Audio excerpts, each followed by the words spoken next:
जय हिंद दोस्तों, आज हम लोग पुनः उपस्थित हुए हैं अपने क्लास को चालू करने के लिए या आगे बढ़ाने के लिए। जिस तरह से आप सभी का हमें प्यार मिल रहा है और हमारा जो आपके पास मेहनत मिल रहा है, इस मेहनत और आपके मेहनत का जो आपका प्रतिफल मिलेगा यह बहुत ही ब्रांड मिलेगा अपने आप में। क्योंकि अगर आप एक सच्चे दिल से मेहनत कर रहे हैं मेरे साथ, हमें बहुत सारा कॉल आता है, दिन भर में कम से कम 15-20 कॉल आता है और कहा जाता है कि जो चीज़ आप कर रहे हैं वह सबसे अच्छा चीज़ है और आप इस तरह से जो कंटेंट दे रहे हैं यह अपने आप में एक विशाल एक दिन बनेगा, कायम बनेगा।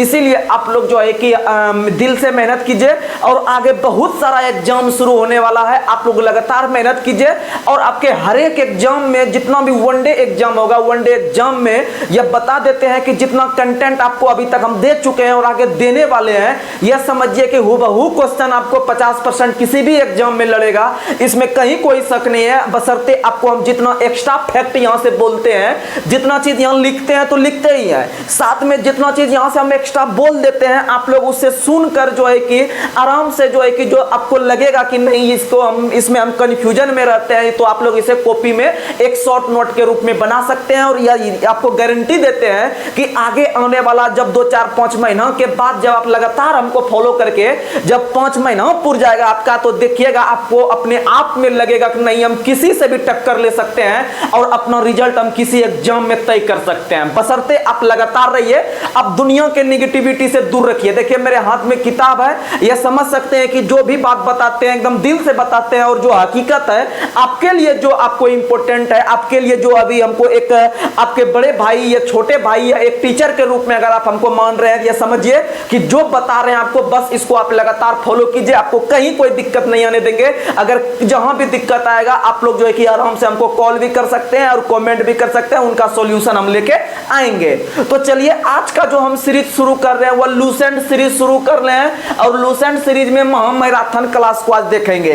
यह क्लास अधिक से अधिक लंबा क्लास होने वाला है और इसमें जितना भी क्वेश्चन लूसेंट में इंपॉर्टेंट है, जो एग्जाम के दृष्टिकोण से महत्वपूर्ण है, जो एग्जाम में बार बार आता है क्वेश्चन, क्योंकि हमें पता है कि एक लूसेंट बुक जो है यह बहुत ही अच्छा बुक होता है, तो इसमें महत्वपूर्ण जो क्वेश्चन है हम लोग इसको एक बार इधर से उधर पूरा खंगालने का प्रयास करेंगे। तो यह समझिए कि आप लोग धैर्य बनाकर रखिएगा और जहां भी आप सेट लगाते होंगे उस सेट में आपका नंबर में बढ़ोतरी जरूर हो गया होगा, कम से कम 10 नंबर इंक्रीज हुआ होगा और 10 नंबर अपने आप में मैटर रखता है, अपने आप में जो है कि एक अतुलनीय स्थान रखता है। तो आप लोग लगातार मेहनत कीजिए। तो चलिए बिना कोई देरी के हुए आज के सेशन को हम शुरुआत करते हैं और आज का क्लास सबसे महत्वपूर्ण क्लास होने वाला है, क्योंकि आगे बिहार एसएससी, बिहार दरोगा और सीजीएल 4 हो गया और एसएससी जीडी हो गया, आरपीएफ एसआई कांस्टेबल हो गया, ये सब जितना भी एग्जाम है उसके लिए बहुत ही महत्वपूर्ण क्लास साबित होने वाला है। बस आप लोग लगातार मेहनत करके आप लगातार बने रहिएगा और आराम से जो है कि साथ में आप नोट भी करते चलिएगा और जहां भी आपको प्रॉब्लम आएगा आप लोग जो है कि कमेंट बॉक्स में कमेंट कीजिएगा। आगे आप लोग के लिए हम लोग जो है कि डेली नए क्लास ला रहे हैं और आपको कैसे एग्जाम में नंबर आए हम उस पर काम कर रहे हैं। तो चलिए आज का सबसे पहले मोटिवेशनल क्वाइट है, सब्र रख ये मुसीबत के दिन भी गुजर जाएंगे, सब्र रख ये मुसीबत के दिन भी गुजर जाएंगे, जो आज तुझे देखकर हंसते हैं, जो आज तुझे देखकर हंसते हैं कल मुझे देखते ही रह जाएंगे, कल मुझे देखते ही रह जाएंगे। तो सब्र रख ये मुसीबत के दिन भी गुजर जाएंगे, जो आज मुझे देखकर हंसते हैं कल मुझे देखते ही रह जाएंगे। तो कहने का मतलब यह है कि आप अभी अपना कान नाक आंख सब बंद कर दीजिए, बस आप अपना जो है कि किताब को अपना सबसे बड़ा साथी बनाइए और इसे आप लेकर आगे बढ़िए। और यही किताब जो होता है आदमी का सबसे सच्चा दोस्त होता है, जो कभी भी आपके साथ धोखा नहीं करेगा और आपको एक नए मुकाम को हासिल करवाने का हमेशा प्रयास करेगा। आप दिन रात जो है कि सोते उठते हमेशा इनके साथ आप दोस्ती रखिए और यह कभी भी आपको गलत ट्रैक पे जाने से रोकेगा और हमेशा एक पुस्तक सबसे बड़ी इंसान की दोस्त होती है। तो आप लोग खुद एक जो है कि एक अच्छे आदमी के रूप में जब आप हमें आप फॉलो कर रहे हैं तो हम समझ सकते हैं कि आप जो है कि एक अच्छे इंसान हैं, आप एक अच्छे ट्रैक पे चल रहे हैं। और मेरा भी दायित्व बनता है कि जब आप मेरे पास समय पास कर रहे हैं, हमको आप समय दे रहे हैं अपना कीमती, तो हम भी आपको एक ऐसे रास्ते पर लेके चलेंगे जहां पर कि दुनिया जाने के लिए सोचती है। तो चलिए आज के सेशन को हम शुरुआत करते हैं। जो भी महत्वपूर्ण क्लास रहेगा, हम क्वेश्चन रहेगा, आज हम लोग उस पर चर्चा करेंगे। हम ज्यादा डिटेल में भी नहीं जाएंगे, जो एग्जाम का पैटर्न है उस पैटर्न को लेकर जो है कि आगे बढ़ेंगे। तो आप लोग लगातार बनकर रहिएगा, बहुत फायदा करेगा।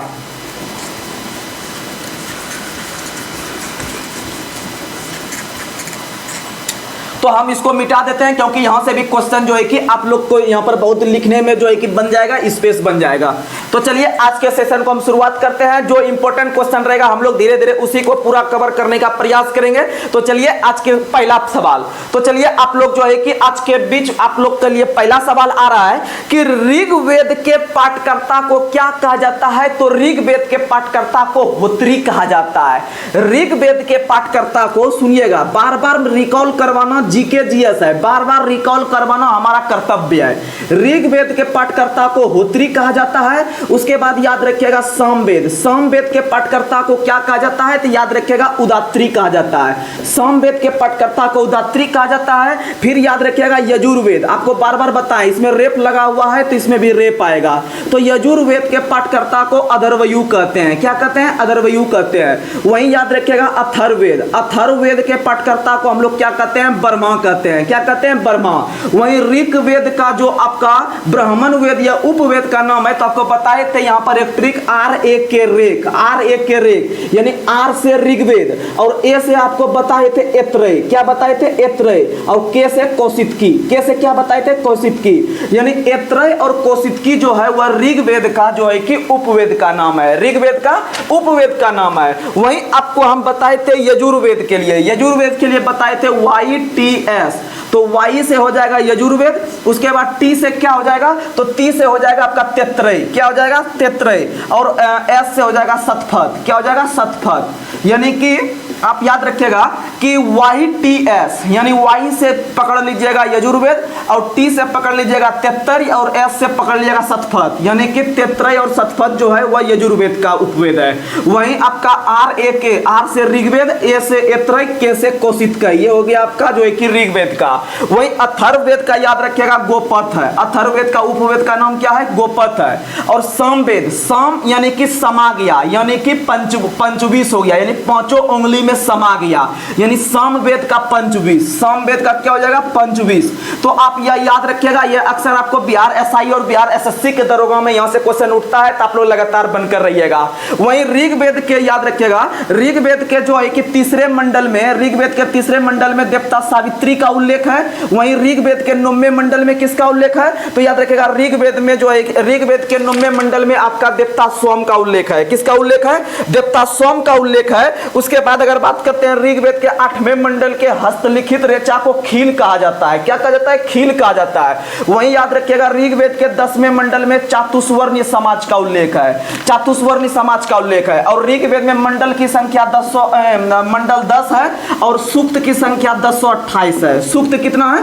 1028 और 10,462 ऋचा है। 10,462 क्या है? ऋचा है। तो ये सब आपका हो गया क्वेश्चन। वहीं याद रखिएगा गद और पद वाला वेद कौन सा है? तो ये यजुर्वेद है। और एकमात्र गाये जा सकने वाली वेद कौन सा है? तो याद रखिएगा सामवेद है। और जादू टोना वाला वेद कौन सा है? तो वो अथर्ववेद है। समझ में आ गया? तो चलिए हम लोग आगे बढ़ते हैं। तो आगे जितना भी इंपॉर्टेंट क्वेश्चन रहेगा आप लोगों के लिए हम लोग यहाँ पर लिखेंगे, बस आप लोग साथ में याद करते चलिएगा। और लूसेंट पे आपको एक दिन पक्का इतना कवर करवा देंगे, लूसेंट इतना कमेंट करवा देंगे कि यह समझ लीजिए कि आदमी सोचेगा कि हम लूसेंट को कैसे पढ़े। लेकिन जब आप लगातार रहिएगा तो आपको अपने आप डर खत्म हो जाएगा। और बिहार एसएससी के स्पेशल जो तैयारी कर रहे हैं वो फोड़ के आइएगा एग्जाम को, बिहार एसएससी का हम आपको गारंटी देते हैं। जितना राजधानी है, ज्योग्राफी सब में टोटल चीज कवर करवाएंगे, बस आप लगातार बनकर रहिएगा। तो चलिए आगे बढ़ते हैं। और याद रखिएगा यह जो अथर्ववेद है, यह अथर्ववेद को सभा और समिति की दो पुत्रियों भी कहा गया है। सभा और समिति की दो पुत्रियां कहा गया अथर्ववेद को, याद रखिएगा।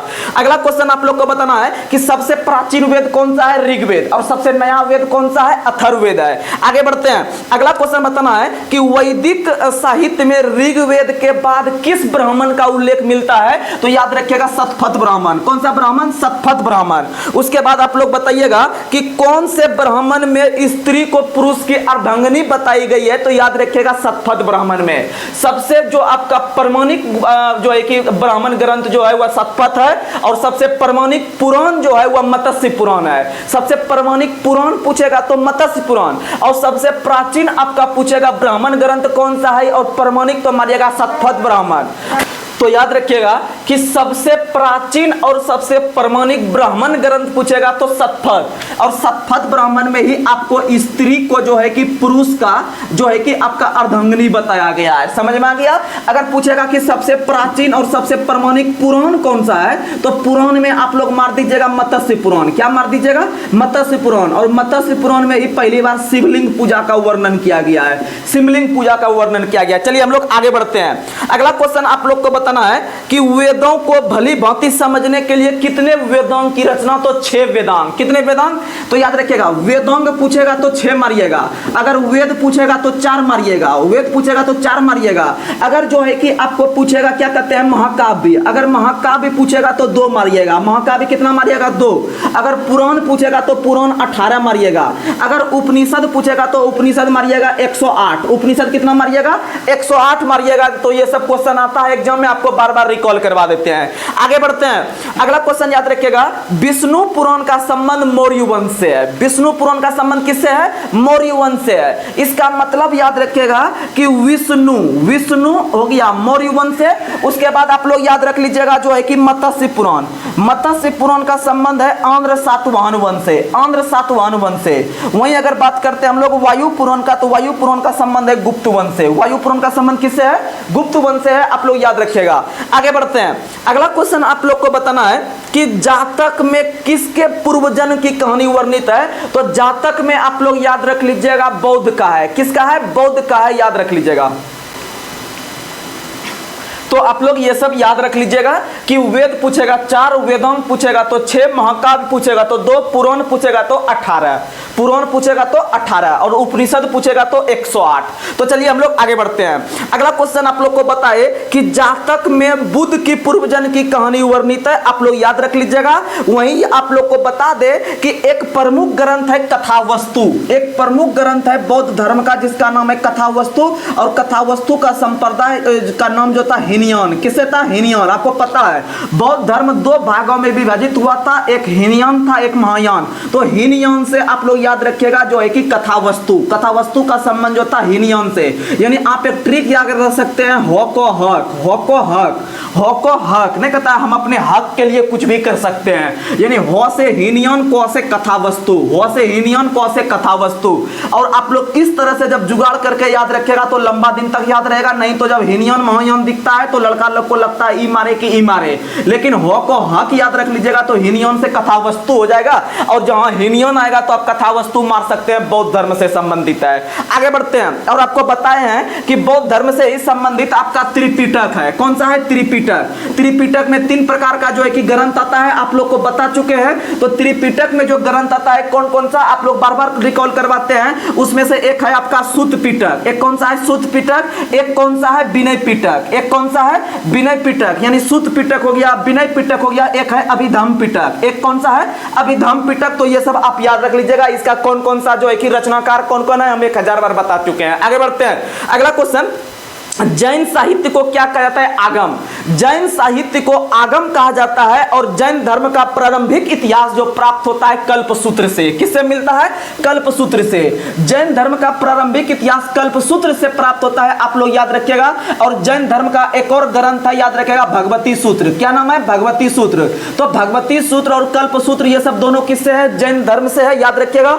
और कल्पसूत्र के जो लेखक है वह भद्रबाहु है। कल्पसूत्र के लेखक कौन है? भद्रबाहु है। आप लोग याद रख लीजिएगा। आगे बढ़ते हैं। अगला क्वेश्चन आप लोग को बताना है, अर्थशास्त्र के लेखक कौन है? चाणक्य। अर्थशास्त्र के लेखक कौन है? चाणक्य। और चाणक्य ने जो अर्थशास्त्र पुस्तक का रचना किया था वो मगध के साम्राज्य पर किस तरह से शासन व्यवस्था था नहीं था चंद्रगुप्त मौर्य के काल में, उनके विषय में जानकारी मिलती है, अर्थात शासन से, अर्थात राजनीति से। याद रखिएगा कि आपका जो पुस्तक लिखा गया है अर्थशास्त्र पुस्तक चाणक्य के द्वारा, उस पुस्तक का संबंध किससे है? राजनीति से है। याद रख लीजिएगा। और आपका जो इस पुस्तक के जो लेखक है अर्थशास्त्र का वो चाणक्य है, और चाणक्य का आपका नाम था विष्णुगुप्त या कौटिल्य, आप जो बोल सकते हैं आप लोग याद रख लीजिएगा। समझ में आ गया। और अर्थशास्त्र पुस्तक जो है वह 180 प्रकरण में विभाजित है। अर्थशास्त्र पुस्तक 180 प्रकरण में विभाजित है और याद रखिएगा 15 अधिकरण में। 15 अधिकरण, अधिकरण शब्द देखिए बड़ा है तो बड़ा के साथ छोटा मारेंगे और छोटा के साथ बड़ा मारेंगे, छोटा के साथ क्या मारेंगे, बड़ा मारेंगे, आप याद रख लीजिएगा। आगे बढ़ते हैं। अगला क्वेश्चन आप लोग को बताना है कि संस्कृत इतिहास में पहला पुस्तक का नाम बताए जो कि आपका क्रमबद्ध घटनाओं को लिखने का काम किया था। याद रखिएगा रासतरंगिणी। रासतरंगिणी पुस्तक के लेखक कहलन है और कहलन ने इस पुस्तक का जो रचना किया है वह कश्मीर के इतिहास से संबंध में किया है। और रासतरंगिणी में याद रखिएगा रासतरंगिणी, रासतरंगिणी, रासतरंगिणी में तरंग की संख्या जो है वह 8 है। कितनी है? 8 है। और इस पुस्तक का जो रचनाकार क्या है वह कहलन है। वह कौन सा है? कहलन है। और इसका संबंध है आपका कश्मीर के इतिहास से। कश्मीर के इतिहास से आप लोग याद रख लीजिएगा, कश्मीर के इतिहास से। आगे बढ़ते हैं। अगला क्वेश्चन, अष्टाध्यायी पुस्तक के लेखक कौन है? तो अष्टाध्यायी पुस्तक के लेखक पाणिनि है। कौन है? पाणिनि। और संस्कृत भाषा व्याकरण के जनक भी आपके कौन कहलाते हैं? तो पाणिनि कहलाते हैं, याद रखिएगा। आगे बढ़ते हैं। अगला क्वेश्चन आप लोग को बताना है कि पतंजलि के द्वारा कौन सी पुस्तक का रचना की गई है? तो पतंजलि के द्वारा महाभाष्य पुस्तक। कौन सी पुस्तक? महाभाष्य पुस्तक। आगे बढ़ते हैं। इतिहास का पिता हेरोडोटस को कहा जाता है। हेरोडोटस ने कौन सा पुस्तक का रचना किया है? तो आपको बार बार बताते हैं हेरोडोटस के द्वारा आपका जो है कि हौसे हेरोडोटस, और याद रखिएगा हौसे हिस्टोरिका, हौसे हिस्टोरिका, हौसे हेरोडोटस, हौसे हिस्टोरिका पुस्तक का रचना आपका किया है। और हेरोडोटस ने ही, हेरोडोटस जो आपके इतिहास के पिता कहलाते हैं, इन्होंने पहली बार आपका डेल्टा का नामकरण किया था। किसका नामकरण? डेल्टा। आप लोग को पता है कि नदी के द्वारा आपका डेल्टा का निर्माण होता है और डेल्टा की आकृति त्रिभुजाकार होती है और इसका नामकरण पहली बार आपका हेरोडोटस ने ही किया था। और हेरोडोटस को इतिहास का पिता भी कहा जाता है। और याद रखिएगा कि भारत का इतिहास पहली बार लिखने का काम भी हेरोडोटस ने किया था। किसने किया था? हेरोडोटस। आप लोग को ये सब चीज बता चुके हैं, आप लोग ये सब याद रखिएगा। आप लोग को ये सब रिकॉल करवा रहे हैं, बहुत मस्त चीज है, आप लगातार बनकर रहिएगा, बहुत फायदा करेगा लूसेंट सीरीज का ये मैराथन।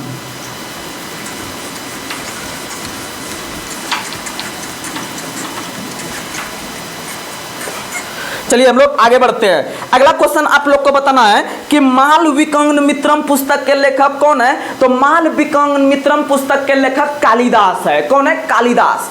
मालविकाग्न मित्रम पुस्तक के लेखक कालिदास है। वहीं पर अगर हम बात करते हैं एक पुस्तक जिसका नाम है आपका काव्यान, काव्यान पुस्तक के लेखक वर्तिका है। कौन है? वर्तिका, लेकिन ज्यादा इंपॉर्टेंट नहीं है।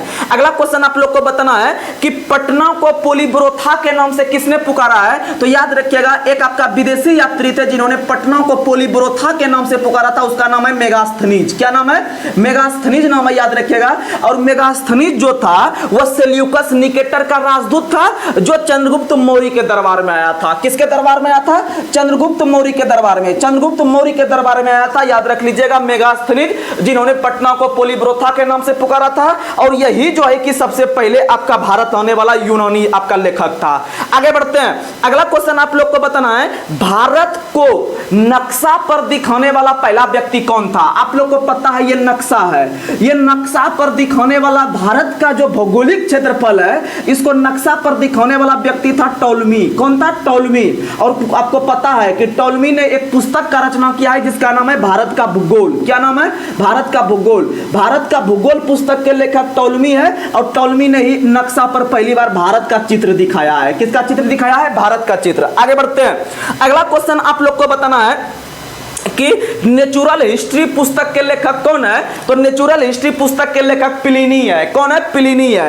आगे बढ़ते हैं। अगला क्वेश्चन आप लोग को बताना है कि फाइयोन जो एक चीनी यात्री था वह किसके दरबार में आया था? तो फाइयोन चंद्रगुप्त दूर्य के दरबार में। फाइयोन किसके दरबार में आया था?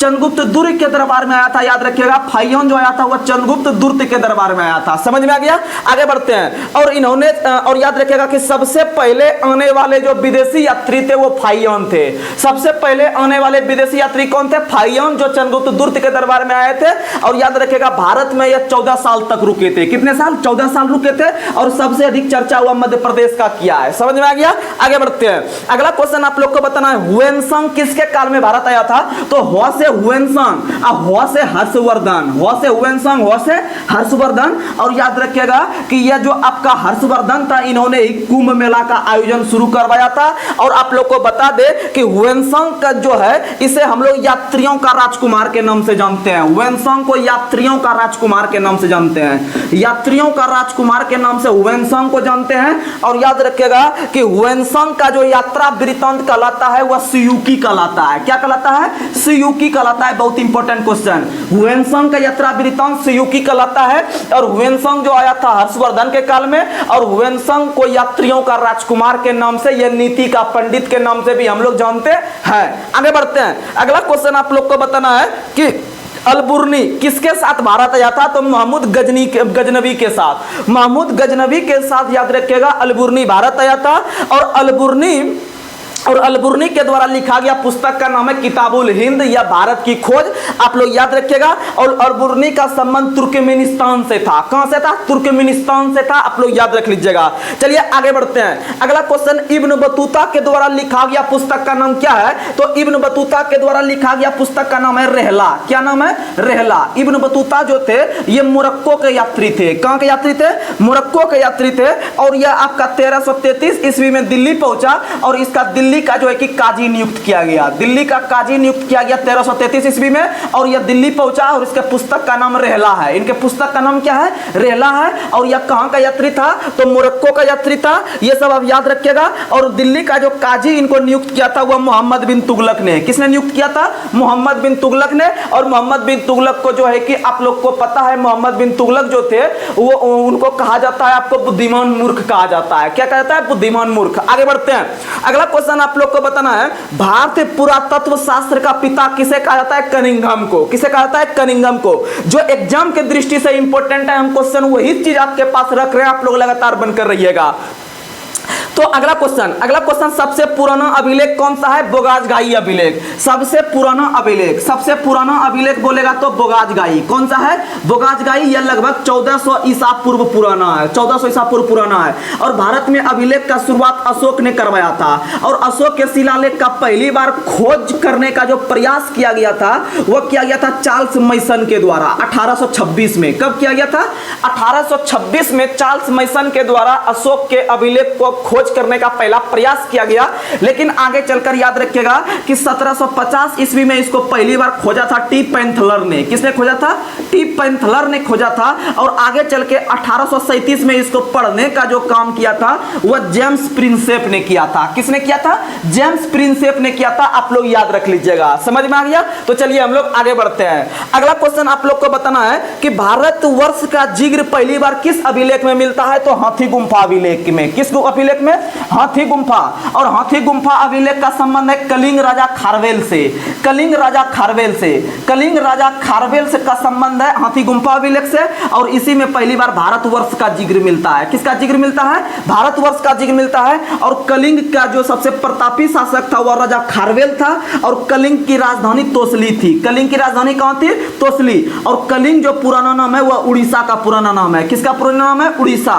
और उड़ीसा का एक और पुराना नाम है उत्कल। क्या नाम है? उत्कल। और उत्कल दिवस 1 अप्रैल को मनाते हैं। कब मनाते हैं? 1 अप्रैल को मनाते हैं। याद रख लीजिएगा। आगे बढ़ते हैं। अगला क्वेश्चन, भारत पर होने वाले हून आक्रमण की जानकारी कौन सा अभिलेख? बहुत इंपॉर्टेंट क्वेश्चन। भारत पर होने वाले हून आक्रमण की जानकारी जो है वह भित्री स्तंभ लेख से प्राप्त होती है। भित्री स्तंभ यानी हून यानी भित्री, हून यानी भित्री, हून यानी भित्री। याद रख लीजिएगा। आप लोग को बहुत इंपॉर्टेंट क्वेश्चन है। आगे बढ़ते हैं। अगला क्वेश्चन, सती प्रथा का पहली बार उल्लेख कौन सा अभिलेख में? तो सती प्रथा का पहली बार अभिलेख एरन अभिलेख में। एरन अभिलेख का संबंध भानुगुप्त से है। एरन अभिलेख का संबंध किससे है? भानुगुप्त से है। याद रख लीजिएगा। अगला क्वेश्चन, रेशम बुनकर की श्रेणियों की जानकारी। रेशम बुनकर, रेशम में मो आ रहा है, मो से मार देंगे मंदसौर अभिलेख। कौन सा अभिलेख? मंदसौर अभिलेख। रेशम बुनकर का श्रेणी का पता लगता है किससे? मंदसौर से। रेशम बुनकर की श्रेणी मंदसौर अभिलेख से। समझ में आ गया। और मंदसौर अभिलेख का संबंध जो है वह मालवा नरेश यशोवर यशोवर्मन से है। यानी कि मो आ गया रेशम, मो से मंदसौर मार देंगे और मो से मार देंगे मालवा नरेश यशोवर्मन। किस शासक से है? तो मालवा नरेश यशोवर्मन से है, मालवा नरेश यशोवर्मन से है, याद रख लीजिएगा। आगे बढ़ते हैं, अगला क्वेश्चन आप लोग को बताना है कि कौन सा कश्मीरी पुरा स्थल से गड्ढा घर मिला है? तो गड्ढा घर याद रखिएगा बुर्ज होम से मिला है। कहां से मिला है? बुर्ज होम से गड्ढा घर मिला है। और यहीं पर याद रखिएगा कि मानव के साथ कुत्ता को भी दफनाने का साक्ष्य जो मिला है वह बुर्ज होम जम्मू कश्मीर से मिला है, जम्मू कश्मीर से मिला है, याद रखने का प्रयास कीजिएगा। चलिए आगे बढ़ते हैं, अगला क्वेश्चन याद रखिएगा कि भारत के अंदर में प्राचीनतम सिक्कों को आहत सिक्के कहते हैं। प्राचीनतम सिक्कों को आहत सिक्के, जैसे आपको याद करवा देते हैं, अगर आप किसी दुकानदार को अधिक से अधिक सिक्का दीजिएगा ना तो वो बेचारा को लगता है कि हार्ट अटैक आ जाएगा, वो सिक्का लेना नहीं चाहता है अधिक से अधिक। इसका मतलब उसको आहत आ जाता है। क्या जाता है? आहत। यानी प्राचीनतम सिक्के को आहत सिक्के कहते हैं। प्राचीनतम सिक्के को क्या कहते हैं? आहत सिक्के कहते हैं। आप लोग याद रख लीजिएगा। अगला क्वेश्चन, सर्वप्रथम सिक्कों पर लेख लिखने का कार्य यवन शासक ने किया है। सर्वप्रथम सिक्कों पर लेख लिखने का कार्य यवन शासक ने किया है। किसने किया है? यवन शासक ने किया है, याद रख लीजिएगा। आगे बढ़ते हैं, अगला क्वेश्चन आप लोग को 4-5 को अभिलेख बता देते हैं जो इंपॉर्टेंट है। आप लोग लगातार बनकर रहिएगा। एग्जाम में इतना आपको पढ़ाएंगे, बार बार रिकॉल करवाएंगे कि आपको याद होगा ही होगा, और जाके आप एग्जाम में फोड़ के आइएगा। उसके बाद आपको लगेगा कि नहीं हमने बहुत कुछ सीखा है, आप लोग बस हम मेहनत कर रहे हैं, आप साथ में देखिए, आपको ज्यादा टेंशन नहीं लेना है, हम मेहनत कर रहे हैं ना, बस आप लगातार बनकर रहिए और देखिएगा कैसे एग्जाम में क्वेश्चन टच होता है। हूबहू क्वेश्चन लड़वाएंगे बिहार एसएससी के अंदर और सीजीएल 4 के अंदर और बिहार एसआई के अंदर। आप टेंशन नहीं लीजिए, आप लगातार बनकर रहिएगा। चलिए हम लोग आगे बढ़ते हैं, और आप लोग जहां भी सेट मारने जाते हैं आपको देखिएगा आपका रैंक में कितना सुधार आएगा। चाहे आप पटना के अंदर में मारिए या भागलपुर के अंदर में मारिए या बिहार के कोई कोना में जाके आप सेट मारिए, आपका दबदबा रहेगा अगर आप लगातार मेहनत करते हैं इस यहाँ पर। तो चलिए हम लोग विभिन्न प्रकार का जो है कि अभिलेख देख लेते हैं शासक का। तो आप लोग को बता दें कि हाथी गुम्फा अभिलेख का संबंध आपका कलिंग राजा खारवेल से है। कलिंग राजा किससे है? खारवेल से है। उसके बाद अगर बात करते हैं हम लोग जो है कि जूनागढ़ अभिलेख, तो जूनागढ़ अभिलेख का संबंध किससे है? रुद्रदामन से। किससे है? रुद्रदामन से।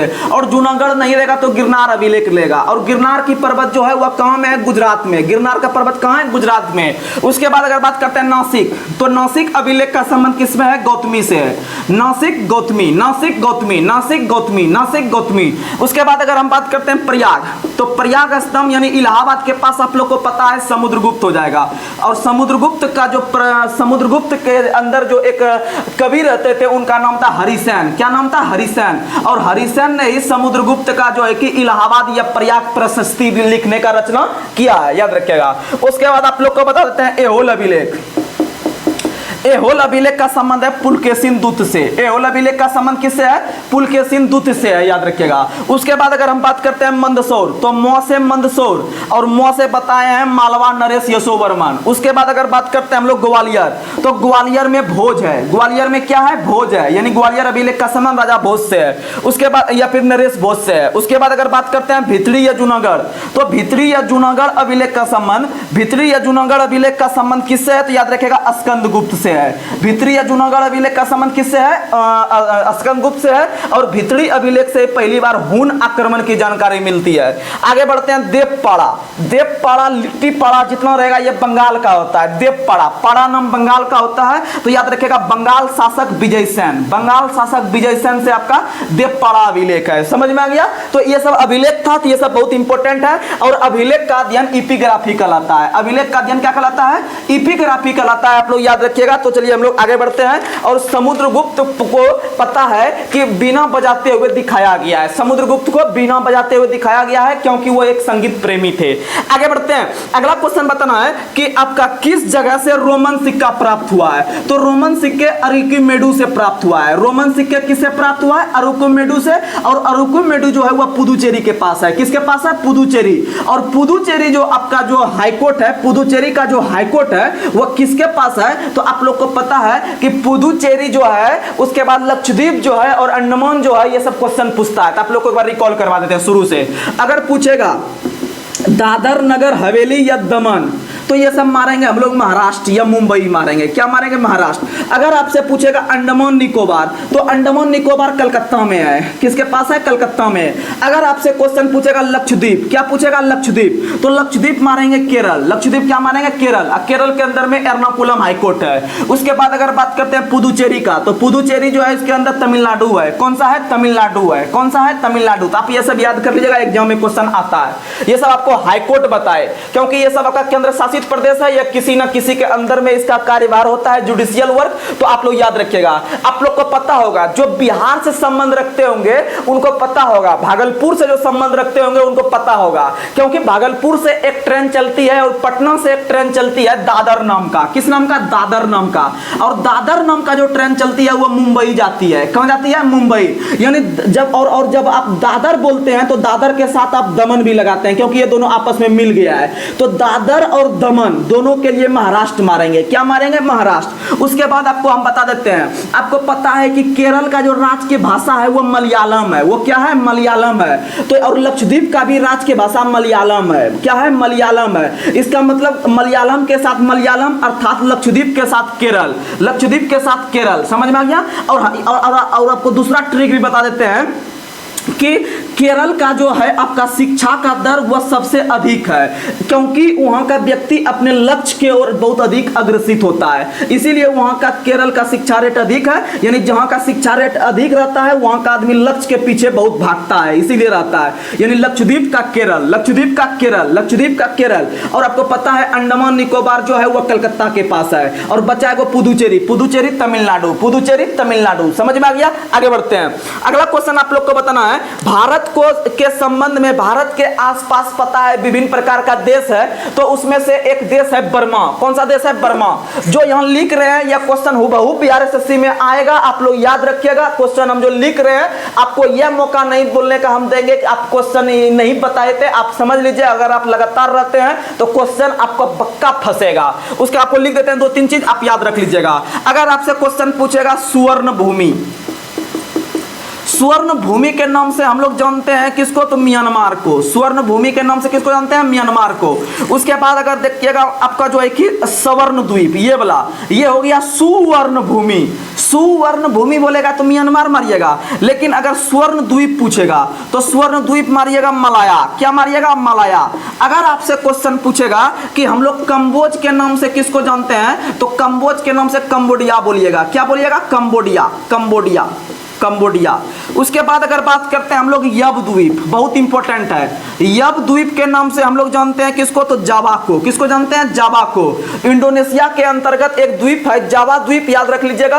और जावा द्वीप जो है यह सबसे घना बसा द्वीप है। पूरे विश्व में सबसे घना बसा द्वीप जो है वह जावा है, जो इंडोनेशिया के अंतर्गत काम करती है। आगे बढ़ते हैं। अगला क्वेश्चन, उत्तर भारत के मंदिर बनाने की कला नागर शैली और दक्षिण भारत के बनाने की सलाह, तो द्वा से दक्षिण, द्वा से दड़वीर, द्वा से दक्षिण, द्वा से दड़वीर। जब दक्षिण आपका दड़वीर ले लिया तो उत्तर नागर लेगा। उत्तर क्या लेगा? नागर लेगा। अब दोनों का मिक्स हो जाएगा आपका बेसर। अगर क्वेश्चन पूछेगा कि उत्तर भारत और दक्षिण भारत दोनों को मिला के निर्माण करने की मंदिर की शैली क्या कहलाती है, तो मारिएगा, आप दिमाग लगाइएगा पहले। द्वा से दड़वीर होता है वो दक्षिण का होता है। द्वा से दड़वीर, द्वा से दक्षिण, तो उत्तर हो गया नागर, उत्तर हो गया नागर। और बीच में बेसर, बीच में बेसर, बीच में बेसर, आराम से कम निकल जाएगा आपका। आगे बढ़ते हैं। और याद रखिएगा पंचायतन शब्द, याद रखिएगा पंचायतन शब्द का संबंध भी मंदिर बनाने किससे है? किससे संबंधित है? पंचायतन शब्द का संबंध किससे है? मंदिर बनाने की कला से है। आगे बढ़ते हैं। कंदरिया महादेव मंदिर कहाँ है? खजुराहो मध्य प्रदेश में। कहाँ में? खजुराहो मध्य प्रदेश में। आगे बढ़ते हैं। अगला क्वेश्चन आप लोग को बताना है कि होमोसेपियंस अर्थात ज्ञानी मानव का प्रवेश पृथ्वी पर आज से लगभग आपका 30 या 40 हजार वर्ष पहले हुआ है।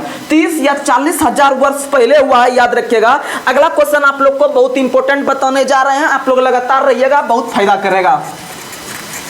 पूरा एकदम मैराथन कर करके एकदम याद करवा देंगे आप लोग को।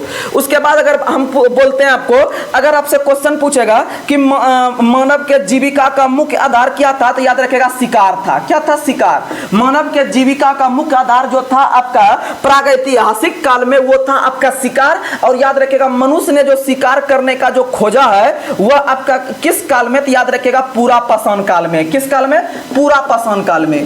पूरा पाषाण काल में मनुष्य ने शिकार करने के लिए खोजा है। उसके बाद अगर बात करते हैं कि मनुष्य ने आग का भी आविष्कार कब किया है, तो याद रखेगा पूरा पाषाण काल में। मनुष्य ने आग से पका के शिकार करके जो है खाता था, इसका मतलब आग और शिकार दोनों मारिएगा पूरा पाषाण काल में। उसके बाद थोड़ा सा जब डेवलप किया आदमी लोग तो पहिया का खोज किया, अर्थात थोड़ा सा नवीन समय में, नया समय में, यानी कि नव पाषाण काल में जो खोज किया गया है पहिया का, नव पाषाण काल में पहिया का खोज किया गया, याद रखिएगा। और याद रखिएगा जब पहिया का खोज कर लिया तो मनुष्य ने अस्थाई निवास, मनुष्य ने अस्थाई निवास भी जो खोजा है वह भी नव पाषाण काल में। किसमें खोजा है? नव पाषाण काल में खोजा है, याद रख लीजिएगा। तो ये सब क्वेश्चन एग्जाम में आता है। वहीं पर जब आपका पहिया खोज लिया नव पाषाण में, अस्थाई निवास कर लिया, तो इसका मतलब यहीं पर उन्होंने कृषि का भी खोज कर लिया। तो मनुष्य ने जो कृषि का खोज किया है वो भी नव पाषाण काल में। किसने किया है? नव पाषाण। लेकिन आग और शिकार, आग और शिकार दोनों पूरा पाषाण काल में बहुत पहले किया है। वहीं पर अगर बात करते हैं हम लोग कि मनुष्य ने जो कि कुत्ता को, मनुष्य ने जो कि कुत्ता को पालतू पशु के रूप में बनाया था, याद रखेगा इन दोनों के बीच में, तो याद रखेगा मध्य पाषाण काल में। किसमें बनाया था? मध्य पाषाण काल में। बहुत इंपॉर्टेंट क्वेश्चन है, याद रखिएगा। आगे बढ़ते हैं। अगला क्वेश्चन आप लोग को बताना है कि अगर क्वेश्चन पूछेगा कि कृषि का प्रथम उदाहरण, कृषि का प्रथम उदाहरण जो प्राप्त हुआ है मेहरगढ़ से, कहां से प्राप्त हुआ है? मेहरगढ़ से प्राप्त हुआ है कृषि का प्रथम उदाहरण। और याद रखिएगा कि चावल का जो प्रथम साक्ष्य, चावल का जो प्रथम साक्ष्य प्राप्त हुआ है कोल्डिवा से। कहां से प्राप्त हुआ है? कोल्डिवा से। आगे बढ़ते हैं। अगला क्वेश्चन बताना है कि भारत में पूर्व प्रस्तर युग के जो आपके औजार जो बनते थे वो पत्थर के बनते थे, और इसको खोजने का काम पहली बार किया था 1863 ईस्वी में, जिसका नाम था Robert Bruce Foote. Robert Bruce Foote, बहुत इंपॉर्टेंट क्वेश्चन है, रॉबर्ट ब्रूस फूट। तो रॉबर्ट ब्रूस फूट के द्वारा पहली बार जो है कि पूरा पाषाणकालीन औजार का खोज किया गया था जो कि पत्थर से बना हुआ था, और इसका खोज 1863 में ब्रूस फूट के द्वारा किया गया था, याद रखिएगा। आगे बढ़ते हैं। अगला क्वेश्चन आप लोग को बताना है, अगला क्वेश्चन आप लोग बताइएगा कि भारत का सबसे प्राचीन नगर कौन सा था? मोहनजोदाड़ो। भारत का सबसे प्राचीन शहर याद रखेगा मोहनजोदड़ो था, और सिंधी भाषा में इसका अर्थ होता है मृतकों का टीला, और कालीबंगन का शाब्दिक अर्थ होता है काली चूड़ियां। क्या होती है? काली चूड़ियां या फिर कांच की चूड़ियां, आप लोग याद रखिएगा। आगे बढ़ते हैं। अगला क्वेश्चन आप लोग को बताना है कि हड़प्पा सभ्यता के अंतर्गत कौन सा ऐसा एकमात्र बस्ती था जिसका संबंध जोरवे संस्कृति से था? किससे था? जोरवे संस्कृति। तो याद रखिएगा कि जोरवे संस्कृति से संबंध रखने वाला एकमात्र जगह था इनाम गांव। कौन सा था? इनाम गांव। जोरवे संस्कृति का संबंध था इनाम गांव से। किससे था? इनाम गांव से। आप लोग ये सब कंटेंट है, याद रखिएगा। आगे बढ़ते हैं। अगला क्वेश्चन, भारत के अंदर में जीवाश्म का पहला प्रमाण कहां मिला है? तो याद रखिएगा 4 अक्षर का जीवाश्म है। तो जीवाश्म जो मिला है वह शिवालिक की पहाड़ी से। कहां से मिला है? शिवालिक की पहाड़ी से। तो 4 अक्षर का ये हो गया, 4 अक्षर का ये हो गया, यानी जीवाश्म का उल्लेख जो मिला है वह मिला है शिवालिक के पहाड़ी से। और याद रखिएगा मनुष्य संबंधी जो पहला साक्ष्य मिला है वह नर्मदा नदी घाटी परियोजना से। कहां से मिला है? नर्मदा नदी घाटी परियोजना से। तो आप लोग ये सब याद रखिएगा। आगे बढ़ते हैं। मनुष्य संबंधी पूछेगा तो मनुष्य में मो आ रहा है, नर्मदा में भी मो आ रहा है, यानी मनुष्य संबंधी पहला नर्मदा नदी घाटी से। वहीं अगर पूछेगा जीवाश्म, तो जीवाश्म 4 अक्षर का, शिवालिक पहाड़ी 4 अक्षर का, क्योंकि पहाड़ी से ही आपका जो है कि जीवाश्म वगैरह निकलता है। तो चलिए हम लोग आगे बढ़ते हैं। अगला क्वेश्चन आप लोग को बताना है, अगला क्वेश्चन आप लोग बताइएगा कि अगर क्वेश्चन पूछेगा आपसे कि सिंधु सभ्यता का जो तिथि माना गया है वो कहां से कहां तक, तो याद रखिएगा सिंधु सभ्यता का तिथि आपका 2400 से 1750 ईसा पूर्व माना गया है। समझ में आ गया? आगे बढ़ते हैं। अगला क्वेश्चन बताना है सिंधु सभ्यता का खोज किसने किया है? तो सिंधु सभ्यता का खोज 1921 ईस्वी में जो किया गया था वह राय बहादुर दयाराम साहनी के द्वारा। राय बहादुर दयाराम साहनी ने 1921 में सिंधु सभ्यता का खोज किया था, याद रखिएगा। आगे बढ़ते हैं, अगला क्वेश्चन आप लोग को बताना है। अगला क्वेश्चन आप लोग बताइएगा कि किस व्यक्ति के निगरानी में 1924 ईस्वी में सिंधु घाटी सभ्यता नामक एक आपका जो है कि नगर बसाने का विधिवत घोषणा किया गया। तो याद रखिएगा उस समय भारतीय पुरातत्व सर्वेक्षण विभाग के अध्यक्ष थे सर जॉन मार्शल, उनके द्वारा, सर जॉन मार्शल उनके द्वारा। आगे बढ़ते हैं, आपको हम ट्रिक बताए थे कि सिंधु घाटी सभ्यता का सबसे पूर्वी पुरास्थल का नाम क्या है, उसके बाद आपको बताए थे पश्चिमी पुरास्थल का नाम क्या है, फिर बताए थे उत्तरी का क्या है, फिर बताए थे दक्षिणी का क्या है। तो आप लोग को एक ट्रिक दिए थे, फिर से हम ट्रिक लिख देते हैं, आप लोग याद कर लीजिएगा। तो आपको बताए थे पस और पस, पस पुआ, पस पुआ उमा, पस पुआ उमा दैबा, पस पुआ पस पुआ उमा, उसके बाद फिर आपका दक्षिणी हो गया आपका मंदा, उत्तरी हो गया मंदा और दक्षिणी हो गया आपका दैमाबाद। हाँ दैबा याद रख लीजिए, दैबा, दैबा यानी कि प से हो गया पश्चिमी, उसकी उसमें मार देंगे तालब सौ से आंसर। अब पू से हो जाएगा पूर्वी, उससे मार देंगे आ से आलमगीरपुर, ऊ से हो जाएगा उत्तरी, उत्तरी मार देंगे माँ से मांदा, और दो से हो जाएगा दक्षिणी, अब दो से हो जाएगा दैमाबाद महाराष्ट्र के अंदर में। तो एक बार लिख देते हैं। तो अगर आपसे पूछेगा प से मारेंगे और पू से पूर्वी मारेंगे, प से खाली रहेगा तो पश्चिमी मारेंगे। तो पश्चिमी से सौ से क्या मार देंगे, तो याद रखिएगा 100 से मार देंगे पश्चिमी में सुत कंगेडोर, क्या मार देंगे सुत कंगेडोर, सुत कंगेडोर। वहीं अगर बात करते हैं आपका पू यानी आ से, पू यानी पूर्वी, आ से आलमगीरपुर, क्या मार देंगे आलमगीरपुर। और आलमगीरपुर जो है वह उत्तर प्रदेश के मेरठ जिला के आसपास है। वहीं उमा, उमा, उमा, उमा एगो आदमी का भी नाम होता है। और म से मंदा यानी उत्तरी जो है वह मंदा मार देंगे, जम्मू कश्मीर के आसपास का इलाका।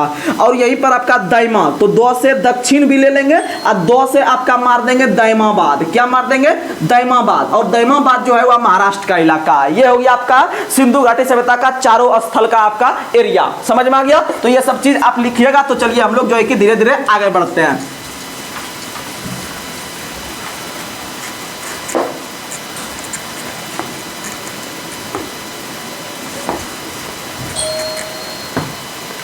अगला सवाल आप लोग को बताना है कि सिंधु घाटी सभ्यता या सैंधव सभ्यता कैसी सभ्यता थी। तो सिंधु घाटी सभ्यता जो थी, यह सैंधव सभ्यता जो था वह नगरी सभ्यता था। कैसी सभ्यता था, नगरी सभ्यता।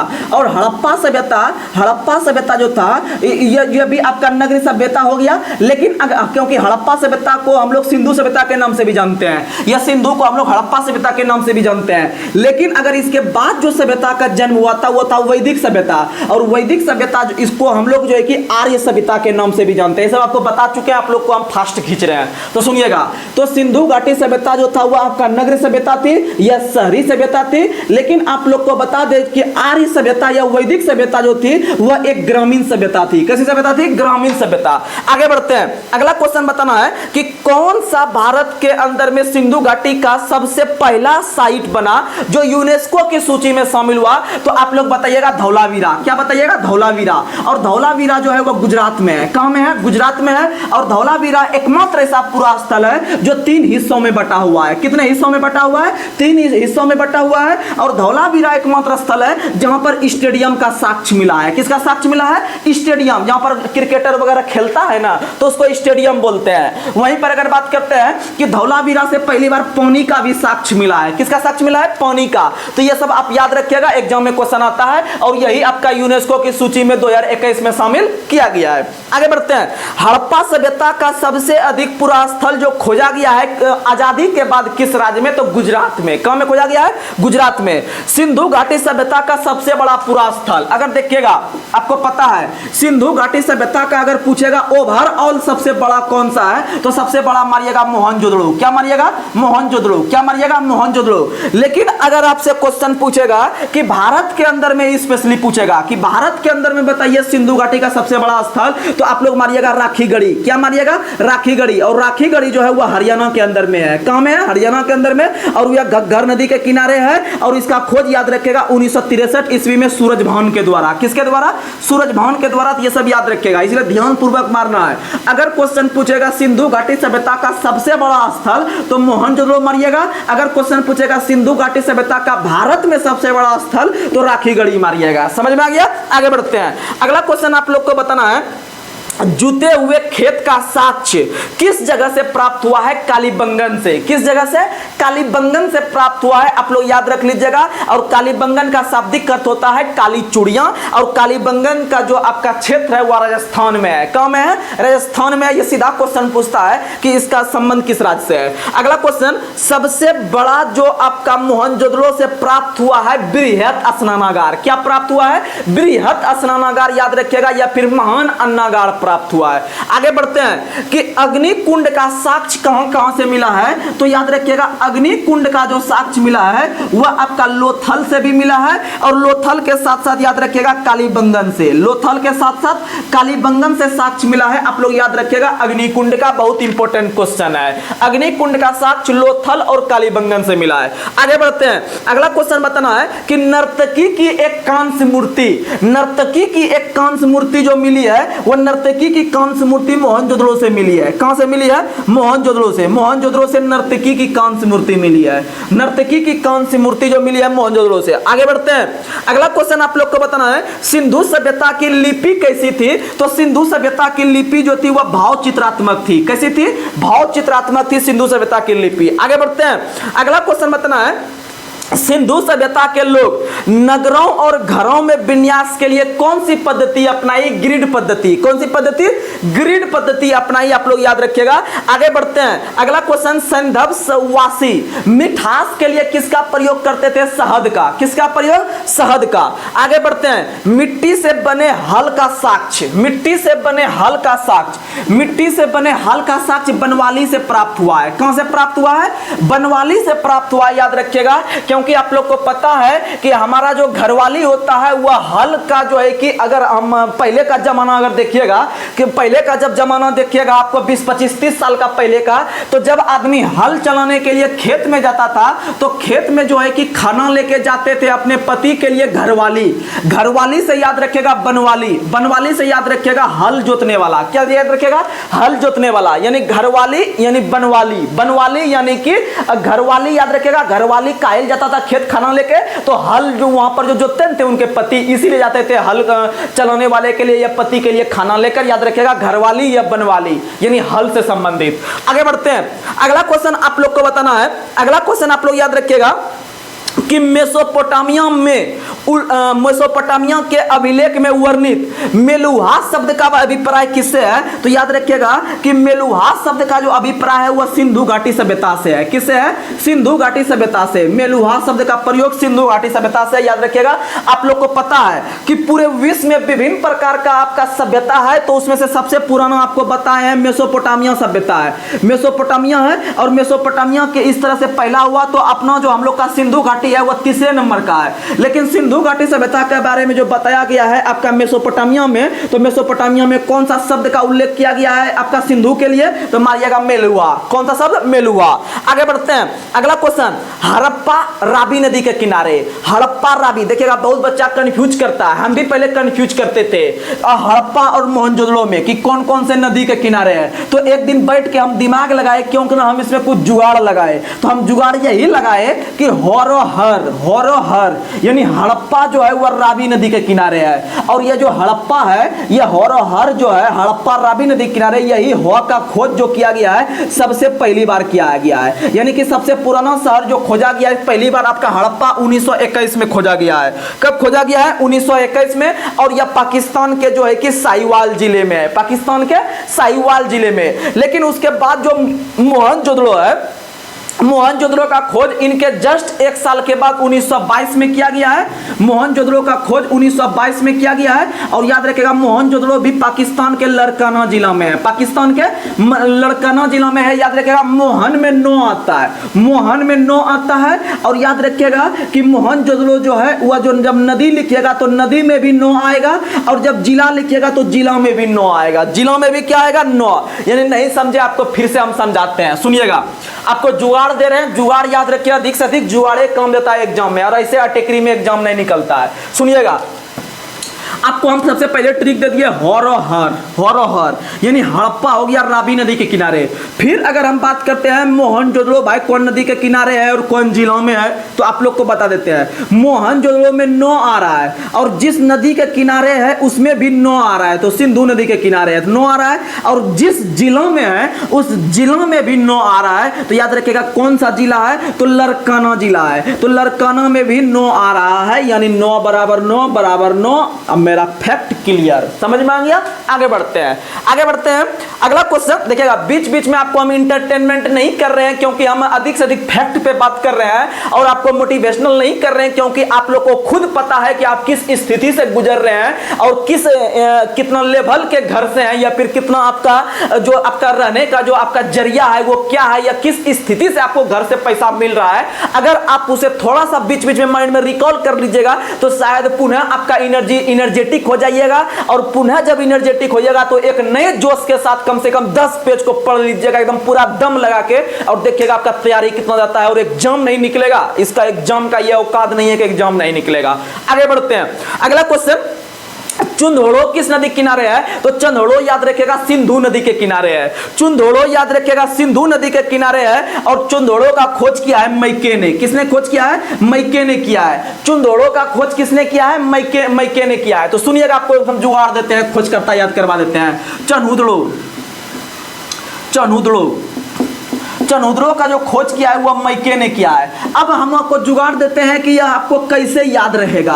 अब आपको हम यह जुगाड़ देते हैं कि कैसे याद रहेगा। तो याद ऐसे रहेगा जैसे आप लोग को पता है जब आप शादी कीजिएगा तो आपके जो बीवी होंगे या आपके जो अर्धांगिनी होंगे, जो कि आपको पता है कि उसका उल्लेख अभी तुरंत हम बताए थे उधर कौन सा ब्राह्मण में, शपथ ब्राह्मण में बताए थे कि पुरुष का अर्धांगिनी के रूप में स्त्री को पुकारा गया है। तो याद रखिएगा कि जब आप शादी करने जाइएगा तो आपके जो घरवाली रहेंगे या बीवी रहेंगे या फिर जो मतलब अर्धांगिनी आपकी बनेगी यानी जीवन साथी, तो वो हमेशा जो है कि चुनरी ओढ़ के रहती है। क्या ओढ़ के रहती है, चुनरी ओढ़ के। अब चुनरी ओढ़ के जो रहती है, आप जो उसको लाने जाते हैं तो किसके यहाँ से लाने जाते हैं, तो मायके यहाँ से। किसके यहाँ से, मायके यहाँ से, यानी वो अपने घर से।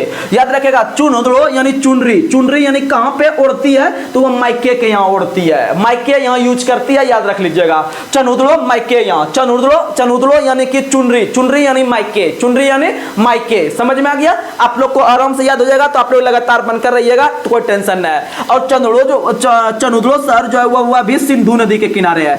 चनुदड़ो शहर भी है वह किस नदी के किनारे है, सिंधु नदी के किनारे। आप लोग याद रख लीजिएगा। आगे बढ़ते हैं और याद रखिएगा मायके जो है, मायके के साथ एक और व्यक्ति ने खोज किया था, नाम याद रखिएगा मजूमदार। क्या याद रखिएगा, मजूमदार। कहने का मतलब यह है कि जब चुनरी वाली को आप लाइएगा मायके यहाँ से, तो उसके बाद आप मौज कीजिएगा। क्या कीजिएगा, मौज कीजिएगा। अगर आपको सही दिशा वाली मिल गई या फिर अच्छा लेवल का मिल गई आपको, यानी आपके कदम से कदम मिला के चलने लायक मिल गई आपकी घरवाली, तो समझिए तो सुख है आपको जिंदगी भर। नहीं तो फिर समझ लीजिए कि क्या होगा वो आप भी नहीं जान सकते हैं। एक एक दिन आपको जीना मुश्किल हो जाएगा अगर आपके अनुसार नहीं मिली तो। इसीलिए आप लोग कोशिश कीजिए कि आपको अच्छा से तैयारी कीजिए, अच्छा से पढ़ाई कीजिए, एक अच्छा सा जॉब ले लीजिए, और देखिएगा आपका लाइन लग जाएगा आपके पास जो है कि आपका जो है कि इस तरह से मायके से भेजने के लिए। समझ में आ गया, तो समझिएगा चनुदड़ो जो है यह मायके यहां से लाएंगे या फिर मायके यहां से लाके हम लोग मौज करेंगे, यानी मजूमदार ने भी मिलकर खोज किया था। समझ में आ गया। तो चलिए हम लोग आगे बढ़ते हैं।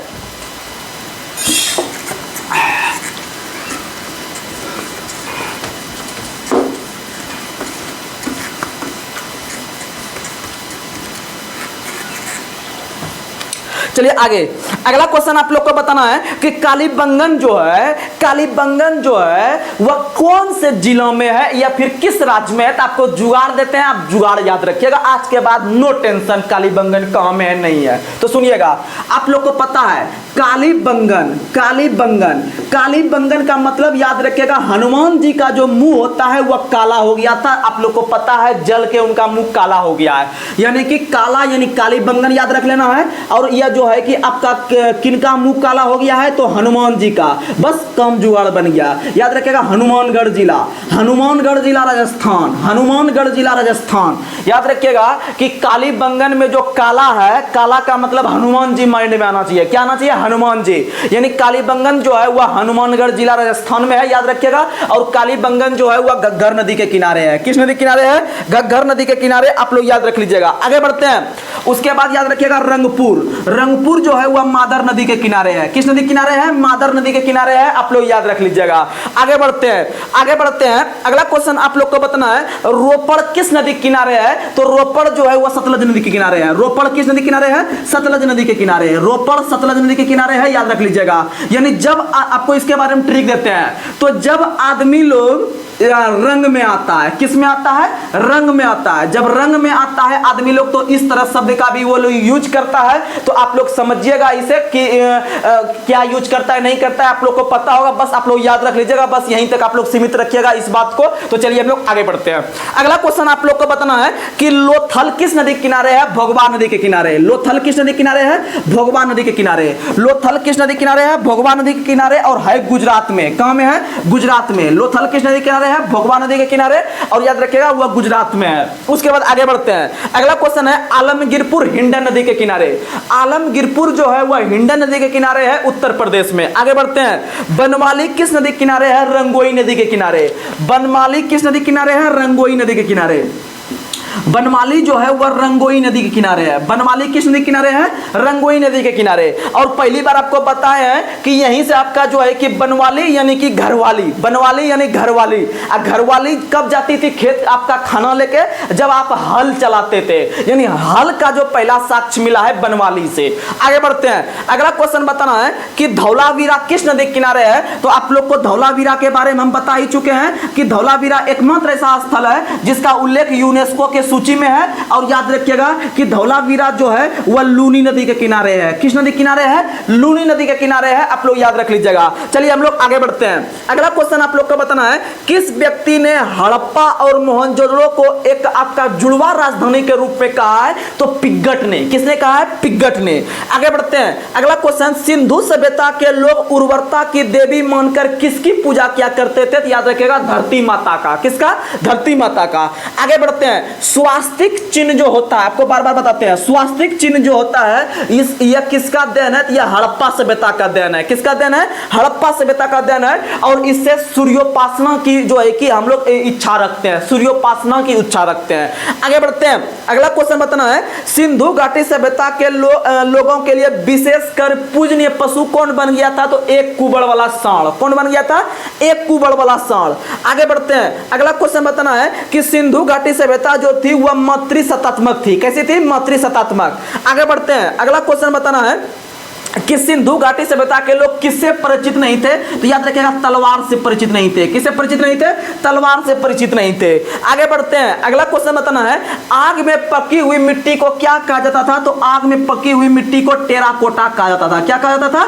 टेराकोटा कहा जाता था, आप लोग याद रखिएगा। तो चलिए हम लोग आगे बढ़ते हैं। अगला क्वेश्चन आप लोग को बताना है कि आर्य शब्द जो है वह किसके लिए आया है? तो आर्य शब्द जो आया है वह एक प्रकार से समूह के लिए आया है। किसके लिए आया है? समूह के लिए आया है आर्य शब्द। और आर्यों के द्वारा जो आपका निर्मित सभ्यता हुई वह वैदिक सभ्यता कहलाई। क्या कहलाई? वैदिक सभ्यता। और आर्यों का निवास स्थान मध्य एशिया है। आर्यों का निवास स्थान मध्य एशिया है। और मध्य एशिया जो बताया है वह मैक्स मूलर ने बताया है। किसने बताया है? मैक्स मूलर ने बताया है, आप लोग याद रख लीजिएगा। तो चलिए हम लोग आगे बढ़ते हैं। अगला क्वेश्चन, आर्य सर्वप्रथम कहां बसे? तो आर्य सर्वप्रथम जो आए वह पंजाब और अफगानिस्तान में आके बसे, आप लोग याद रख लीजिएगा। और मैक्स मूलर ने इनका निवास स्थान मध्य एशिया बताया। और आर्यों के द्वारा निर्मित सभ्यता वैदिक सभ्यता कहलाई। और वैदिक सभ्यता एक प्रकार से ग्रामीण सभ्यता। लेकिन हड़प्पा या सिंधु बोलेगा तो मारेंगे शहरी। क्या मारेंगे? शहरी। यानी 100 से सिंधु 100 से शहरी, 100 से सिंधु 100 से शहरी। शहरी। जब सिंधु शहरी हो गया तो आपका जो बचा वैदिक सभ्यता या ग्रामीण सभ्यता। कैसे सभ्यता? ग्रामीण सभ्यता। आप लोग ये सब याद रखिएगा। और आपको पता है कि ये जो आपका हड़प्पा सभ्यता था या वैदिक हड़प्पा सभ्यता जो था वो आपको सिंधु घाटी सभ्यता को ही आपको क्या कहते थे? तो हड़प्पा सभ्यता कहते थे। और वैदिक सभ्यता को हम लोग आर्य सभ्यता के नाम से भी जानते हैं, क्योंकि आर्य ने ही इसका निर्माण किया था। तो चलिए आगे बढ़ते हैं। अगला क्वेश्चन आप लोग को बताना है कि आर्यों के प्रशासनिक इकाई क्रम को कुल कितने भागों में बांटा गया है? 5 भागों में। 5 भागों में याद रखिएगा। आपका सबसे छोटा कुल था, अब कुल से बड़ा ग्राम हुआ, और ग्राम से बड़ा विश्व हुआ, और विश्व से बड़ा याद रखिएगा जन हुआ, और जन से बड़ा राष्ट्र हुआ। जन से बड़ा क्या हुआ?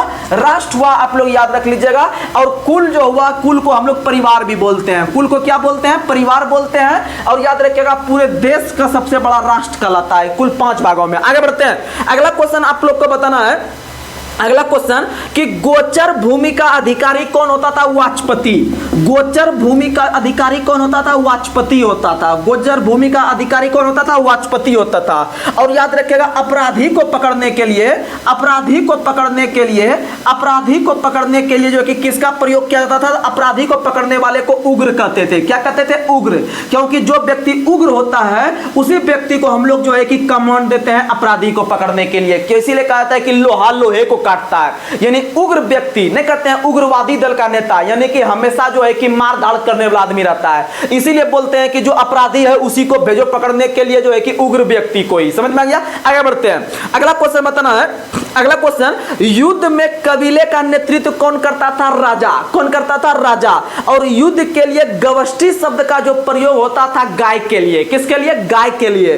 और ऋग्वेद में गाय के लिए अधन्य शब्द का प्रयोग किया गया है, अर्थात न मारे जा सकने वाले पशु। आगे बढ़ते हैं। अगला क्वेश्चन आप लोग को बताना है। अगला क्वेश्चन आप लोग बताइएगा कि आर्यों का समाज कैसा था? पितृ प्रधान। आर्यों का समाज कैसा था? पितृ प्रधान। और उधर जो आपको पता है वो था मातृसत्तात्मक। आगे बढ़ते हैं। अगला क्वेश्चन आप लोग को बताना है विभिन्न प्रकार के दर्शन एवं उसके प्रवर्तक। तो फटाफट लिख देते हैं, आप लोग रिकॉल कर लीजिएगा। अगर पूछेगा चवार्क दर्शन, तो चवार्क दर्शन के संस्थापक चवार्क थे। चवार्क दर्शन के संस्थापक कौन है? चवार्क था। उसके बाद याद रखिएगा योग दर्शन। योग दर्शन के लेखक पतंजलि है। कौन है? पतंजलि है। उसके बाद याद रखिएगा सांख्य दर्शन, बहुत इंपॉर्टेंट। सांख्य दर्शन कपिल है। सांख्य दर्शन कपिल है। और सबसे पुराना दर्शन भी सांख्य दर्शन है। उसके बाद बताते हैं आपका न्याय दर्शन। न्याय दर्शन के संस्थापक गौतम है। न्याय दर्शन संस्थापक कौन है? गौतम है। उसके बाद याद रखिएगा पूर्व मीमांसा। पूर्व मीमांसा, पूर्व मीमांसा जो है उसके लेखक कौन है? जैमिनी है। कौन है? जैमिनी है। इसको हम कैसे याद रखे हैं पता है? आप लोग को बता देते हैं। ये सब तो आपको इजी क्वेश्चन है। चवार्क का तो चवार्क मार देता है सब। चवार्क का तो चवार्क मार दीजिएगा। योग का पतंजलि सब मार देता है, ठीक है। और सांख्य का कपिल मार देता है, न्याय का गौतम मार देता है। लेकिन आप लोग को बता दें ये पूर्व मीमांसा का थोड़ा सा याद नहीं रहता है, तो हम ऐसे याद किए हैं कि मेरा घर जो है वह घर के पीछे में पूरब दिशा पड़ता है। और सभी का जो मान लीजिए सपोज दैट आप लोग सभी अपने पे ले लीजिएगा। आपके घर में पूरब दिशा है पीछे में, और पूरब दिशा के पास आपका एक जामुन का पेड़ है। किस चीज का पेड़ है? जामुन का पेड़ है। यानी कि पूर्व मीमांसा करके मारिएगा जैमिनी, यानी कि पूरब दिशा में जामुन का पेड़ है। पूरब दिशा में जामुन का पेड़ है, यानी पूर्व मीमांसा का मारिएगा जैमिनी। क्या मारिएगा? जैमिनी। आगे बढ़ते हैं। अगला क्वेश्चन उत्तर मीमांसा। उत्तर मीमांसा के लेखक बदरायन है। वो कौन है? बदरायन है। उत्तर मीमांसा के लेखक कौन है? बदरायन है। आप ऐसे इसको याद रख सकते हैं कि उत्तर में जो घर है वह बहादुर का है। वह किसका घर है? बहादुर का। उत्तर में किसका घर है? बहादुर का घर है। उसके बाद याद रखेगा वैशेषिक। वैशेषिक दर्शन के लेखक कनाद है। कौन है? कनाद है। आप लोग याद रख लीजिएगा।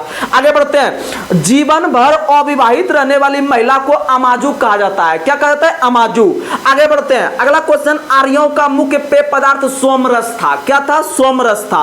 आगे बढ़ते हैं। अगला क्वेश्चन आप लोग को बताना है, भारतीय परमाणुवाद का जनक किसे कहा जाता है? कनाद को। भारतीय परमाणुवाद का जनक कनाद को कहा जाता है। आगे बढ़ते हैं। अगला क्वेश्चन, विभिन्न प्रकार का नदी है, आपको हम रिकॉल करवा देते हैं फास्ट, थोड़ा सा ध्यान दीजिएगा। अगर रहेगा कुबरू, तो कुबरू से मार दीजिएगा कुर्रम। कुबरू का नया नाम क्या है? कुर्रम। फिर याद रखेगा कुबा। कुबा से मार दीजिएगा काबुल। कुबा का नया नाम क्या है? काबुल। फिर आप लोग को बता देते हैं वितास्ता। तो वितास्ता का नया नाम क्या है? झेलम। वितास्ता का क्या है? झेलम। फिर याद रखेगा अस्किनी। अस्किनी अस्किनी का नया नाम क्या है? चिनाब। अस्किनी का नया नाम क्या है? चिनाब। फिर आप लोग याद रख लीजिएगा परुसनी। क्या याद रखिएगा? परुसनी। परुसनी का नया नाम याद रखिएगा रावी। क्या याद रखिएगा? रावी। फिर अगर हम लोग बात करते हैं और सारा नदी, तो और सारा नदी में आप लोग बताते हैं सुतुद्रु। सुतुद्रु। सुतुद्रु का नया नाम है सतलज। क्या नाम है? सतलज। सुतुद्रु का नया नाम सतलज। उसके बाद आप लोग याद रख लीजिएगा बिपाशा। बिपाशा ब्यास। बिपाशा ब्यास। बिपाशा ब्यास। बिपाशा ब्यास। सौ से सुतुद्रु, सौ से सतलज। बिपाशा ब्यास। बौ से बिपाशा, बौ से ब्यास। फिर अगर हम बात करते हैं आपका जो है कि सदानीरा। सदानीरा गंडक। सदानीरा गंडक। सदानीरा गंडक। फिर अगर हम बात करते हैं दृश्यदती। दृश्यदती। दृश्यदती से मार दीजिएगा आप लोग घग्गर। दृश्यदती से क्या मार दीजिएगा? घग्गर। उसके बाद अगर हम बात करते हैं गोमती, तो गोमती से मार दीजिएगा गोमल। क्या मार दीजिएगा? गोमल। फिर अगर हम बात करते हैं आपका सुबुस्तु, तो सुबुस्तु से मार दीजिएगा स्वात। सुबुस्तु क्या मार दीजिएगा? स्वात मार दीजिएगा। आराम से आपका कवर हो जाएगा। तो चलिए हम लोग आगे बढ़ते हैं। अगला क्वेश्चन आप लोग को बताना है, व्यापार हेतु दूर दूर तक जाने वाले व्यक्ति को पनी कहते हैं। क्या कहते हैं? पनी कहते हैं। उसके बाद आप लोग को बताना है कि मनुष्य एवं देवता के बीच मध्यस्थ बनाने वाले देवता को अग्नि कहते हैं। क्या कहते हैं? अग्नि कहते हैं। जैसे आप लोग को पता है कि जब आग बहुत ज्यादा लग जाता है, जब आग बहुत ज्यादा लग जाता है घर में या किसी जगह, तो हम मनुष्य लोग क्या बोलता है कि अब इसमें देवता का ही कोई हाथ है, इसमें देवता का कोई हाथ है, तभी इतना ज्यादा आग पकड़ा है, नहीं तो नहीं पकड़ता। पहले जमाने में हमारे दादा लोग बताते थे कि जब आग वगैरह अधिक से अधिक लग जाता था, यानी अपरूखी आग भी लगता है, यानी बिना कोई माचिस का, बिना कोई अन्य चीज से भी आग लग जाता था। किसी का जो वो धान वगैरह का जो टाल लगा हुआ रहता है बहुत बड़ा बड़ा, उसमें आपका ऐसे आग लग जाता था। अगर कोई गलत काम करता था ना, तो देवता लोग जो है क्या करते थे कि अपने मन से आग लगा देते थे, और उनका जो मतलब गलत काम करते थे उनको फल के रूप में वो चीज उनको दिखाते थे, दिखावा देते थे कि आपने ऐसा गलत काम किया था, इसीलिए आपका यह चीज जल गया। तो इसका मतलब है कि मनुष्य ने जो आग को देख रहा है वह देवता से देख रहा है, यानी मनुष्य और देवता। तब जब आग लग जाता है, जब अनकंट्रोल होने लगता था पहले, तो मनुष्य लोग ने बैठकर जो है कि देवता से प्रार्थना करते थे कि अब हमसे जो भी गलती सही हुआ है आप लोग माफ कीजिए, अब हमसे ऐसा आगे कुछ गलती नहीं होगा। तो इसका मतलब मनुष्य और देवता के बीच जो आपका मध्यस्थ निभाता है वह आग निभाता है, या अग्नि देवता। याद रख लीजिएगा अग्नि देवता। अग्नि देवता जो है वह मनुष्य और देवता के बीच जो है कि मध्यस्थ को निभाता है। आगे बढ़ते हैं। अगला क्वेश्चन आप लोग को याद रखना है, ऋग्वेद में उल्लेखित नदियों में सबसे पवित्र नदी पूछेगा तो सरस्वती। सबसे पवित्र नदी पूछेगा तो सरस्वती।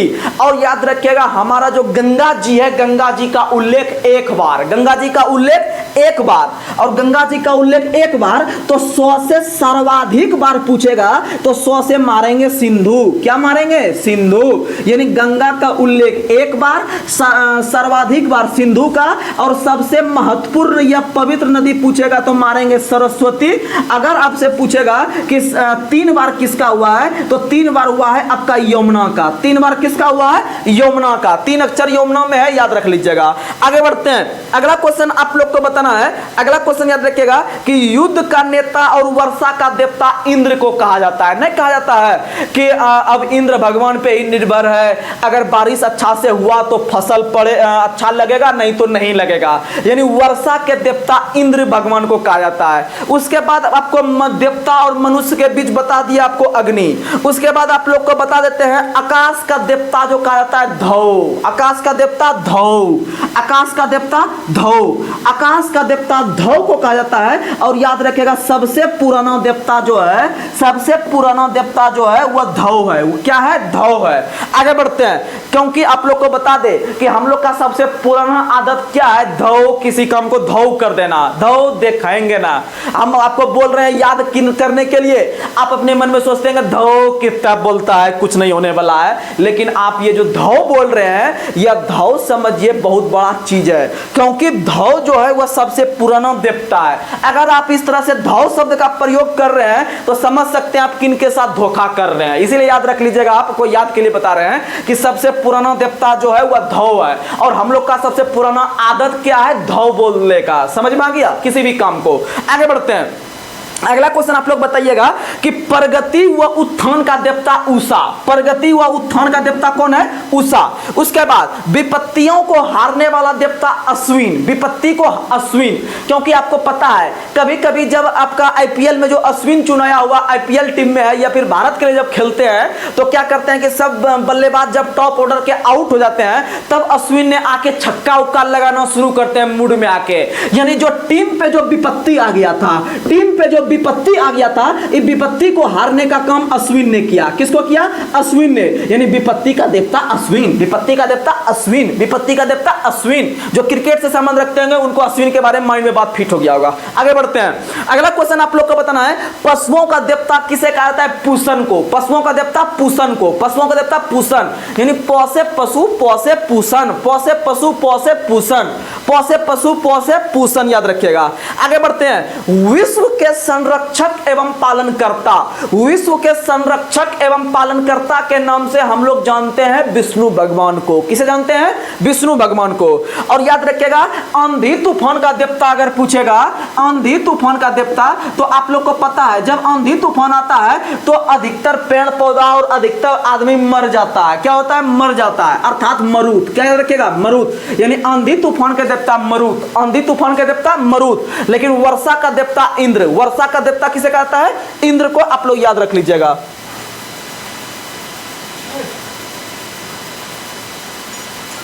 चलिए हम लोग आगे बढ़ते हैं। अगला क्वेश्चन, उत्तर वैदिक काल में हल को क्या कहा जाता है? सीरा। उत्तर वैदिक काल में, याद रखिएगा, उत्तर वैदिक काल में, उत्तर वैदिक काल में हल को क्या कहा जाता है? सीरा। और हल के द्वारा जब आप हल चलाइएगा तो इस तरह से जो रेखा बनता है उसको सीता कहा जाता है। क्या कहा जाता है? सीता कहा जाता है। आप लोग याद रखिएगा। आगे बढ़ते हैं, अगला क्वेश्चन बताना है कि भारत का सबसे प्राचीन दर्शन कौन सा है? तो सांख्य दर्शन। और सांख्य दर्शन के प्रतिपादक करता आपको बता चुके हैं कपिल है। सांख्य दर्शन के प्रतिपादक करता कौन है?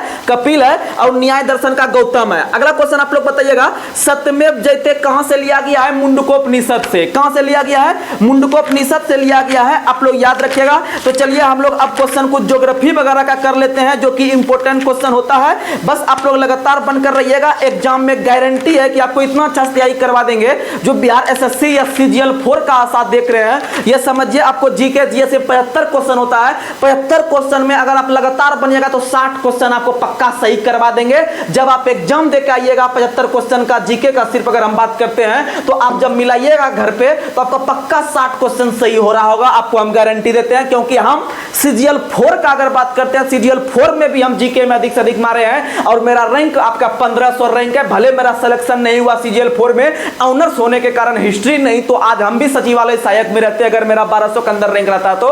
लेकिन आप लोग टेंशन नहीं लीजिए, उतना नॉलेज है कि हम कुछ भी कर सकते हैं। और बिहार एसएससी का पिछला बार तो हम दे नहीं पाए थे क्योंकि उस बार एज नहीं हुआ था मेरा, पिछला बार नहीं भर पाए थे फॉर्म, आपका 11th में ही थे। लेकिन आप लोग को अब बता दे कि आपके साथ हम भी एग्जाम में बैठेंगे और रिजल्ट लेंगे। बस आप लोग साथ में रहिएगा, कोई टेंशन नहीं होने देंगे। और बिहार एसआई का भी हम जो है कि मेंस निकाल के फिजिकल में बाहर हैं। और याद रखिएगा एनटीपीसी का भी एग्जाम निकाले हुए हैं। उसके बाद अगर बात करते हैं आरपीएफ, पिछला बार आरपीएफ एसआई और कांस्टेबल दोनों एग्जाम निकाले हैं और याद रखिएगा दोनों में फिजिकल में बाहर हैं। उसके बाद अगर हम बात करते हैं 66 बीपीएससी, 66 बीपीएससी में मेरा 108 नंबर था।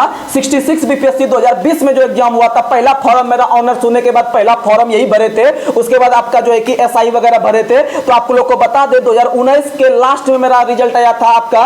उसके बाद जो हम फॉर्म भरे थे तो याद रखिएगा कि इसमें मेरा 108 नंबर था और मेंस में हम बैठे और मेंस में मेरा 312 नंबर है। मेंस में 312 नंबर है। एक पेपर हम अच्छा से तैयारी नहीं कर पाए थे, जो भी हम तैयारी किए हैं खुद अपने से किए हैं। लेकिन हाँ, अब की 70वीं बीपीएससी को भी हम फोकस करके चल रहे हैं। लेकिन आप लोगों के लिए हम इतना मेहनत कर पा रहे हैं, बस आप लोग लगातार मेहनत कीजिए। हम लोग आपके लिए बहुत कुछ कर रहे हैं, आगे तैयारी हम भी कर रहे हैं अपना बीपीएससी का, कोई कहीं दिक्कत नहीं है। आप लोग जो है कि आराम से मेहनत कीजिए। तो इस तरह का जो है कि हम लोग मैराथन के तरह लाएंगे और आपको एग्जाम में रिजल्ट दिलवाएंगे। हमको पता है कि स्पेशल क्वेश्चन लूसेंट से बहुत हुबहू क्वेश्चन आता है बिहार एसएससी में, हकीकत यही है।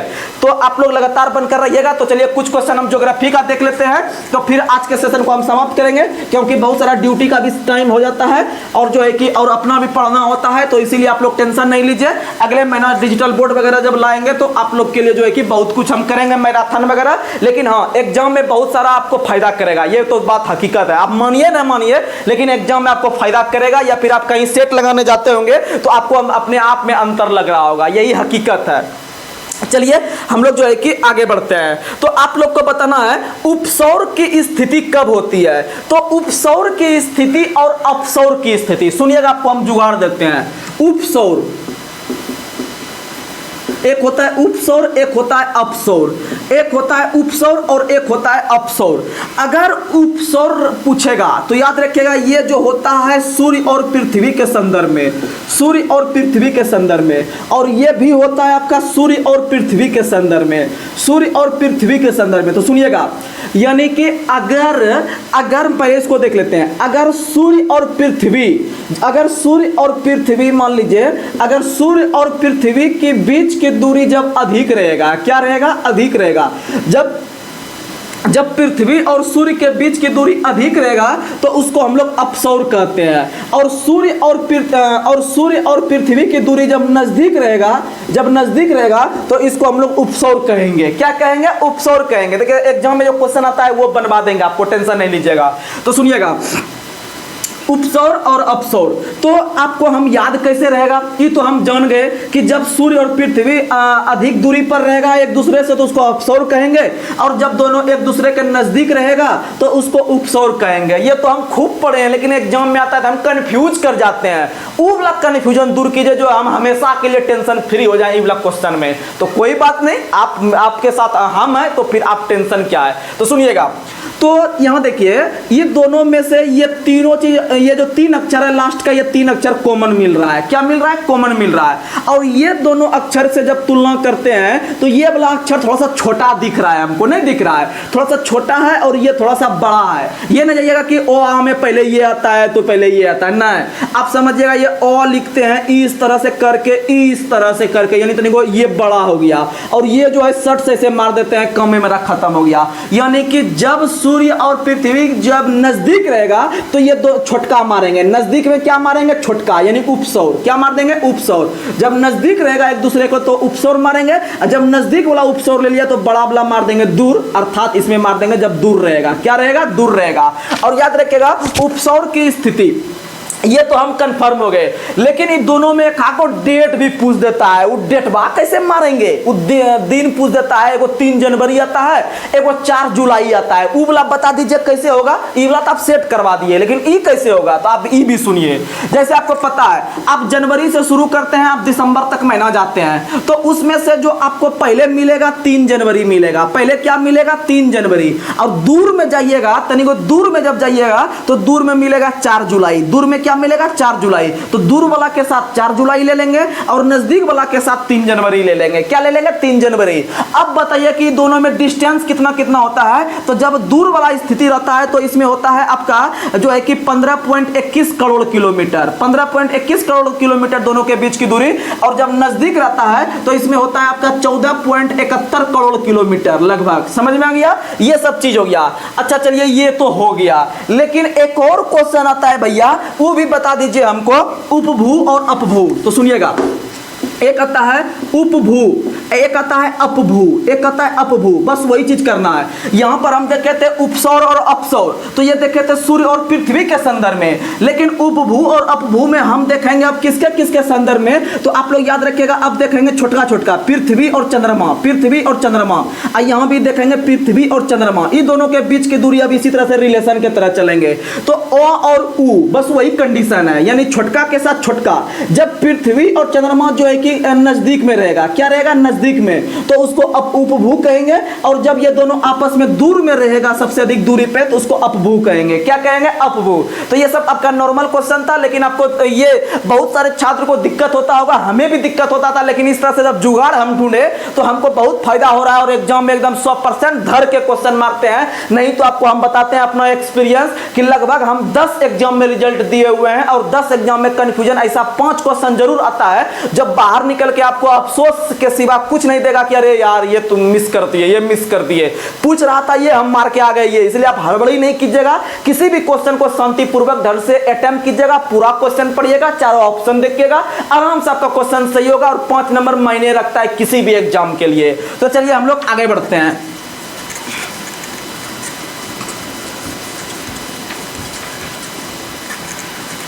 अगला क्वेश्चन आप लोग से हम पूछ रहे हैं कि अगर क्वेश्चन पूछेंगे कि आपका जो है कि ये क्या कहते हैं, मैप पर आपका अक्षांश रेखा की संख्या कितनी है। मैप पर अक्षांश रेखा की संख्या कितनी है। मैप पर अक्षांश रेखा की संख्या कितनी है।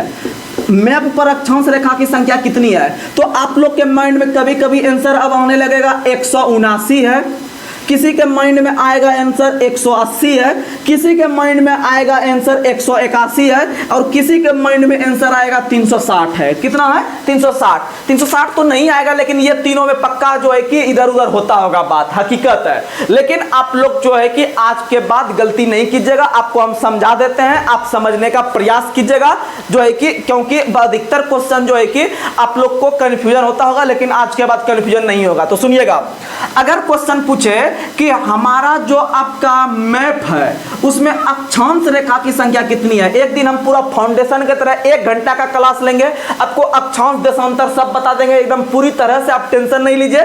अभी तो लंबा समय बचा हुआ है, 2-2.5 महीने में इतना अच्छा से आपको लूसेंट पे कवर करवा देंगे या फिर आपको एक्स्ट्रा फैक्ट देंगे। जितना क्लास हम आपको अपडेट करते हैं, चाहे वो बिहार पुलिस का हो या करंट अफेयर्स का हो, बस आप पढ़ लीजिए उसको और उस पर कमेंट बना लीजिए, देखिएगा एग्जाम में कैसे क्वेश्चन टच होगा, आपको अपने आप एहसास हो जाएगा। क्योंकि पढ़ाई एक ऐसा चीज है जो आप किसी को था नहीं सकते हैं कि उनके अंदर कितना टैलेंट है, लेकिन क्योंकि अभी हम छोटे स्तर पे हैं, छोटे मंच पे हैं, इसीलिए आदमी आप लोग हमको इग्नोर भी कर सकते हैं, लेकिन आप ये समझ सकते हैं कि हम वह आदमी है जब आपको रिजल्ट हम दिला सकते हैं, इसमें कोई बड़ी बात नहीं है।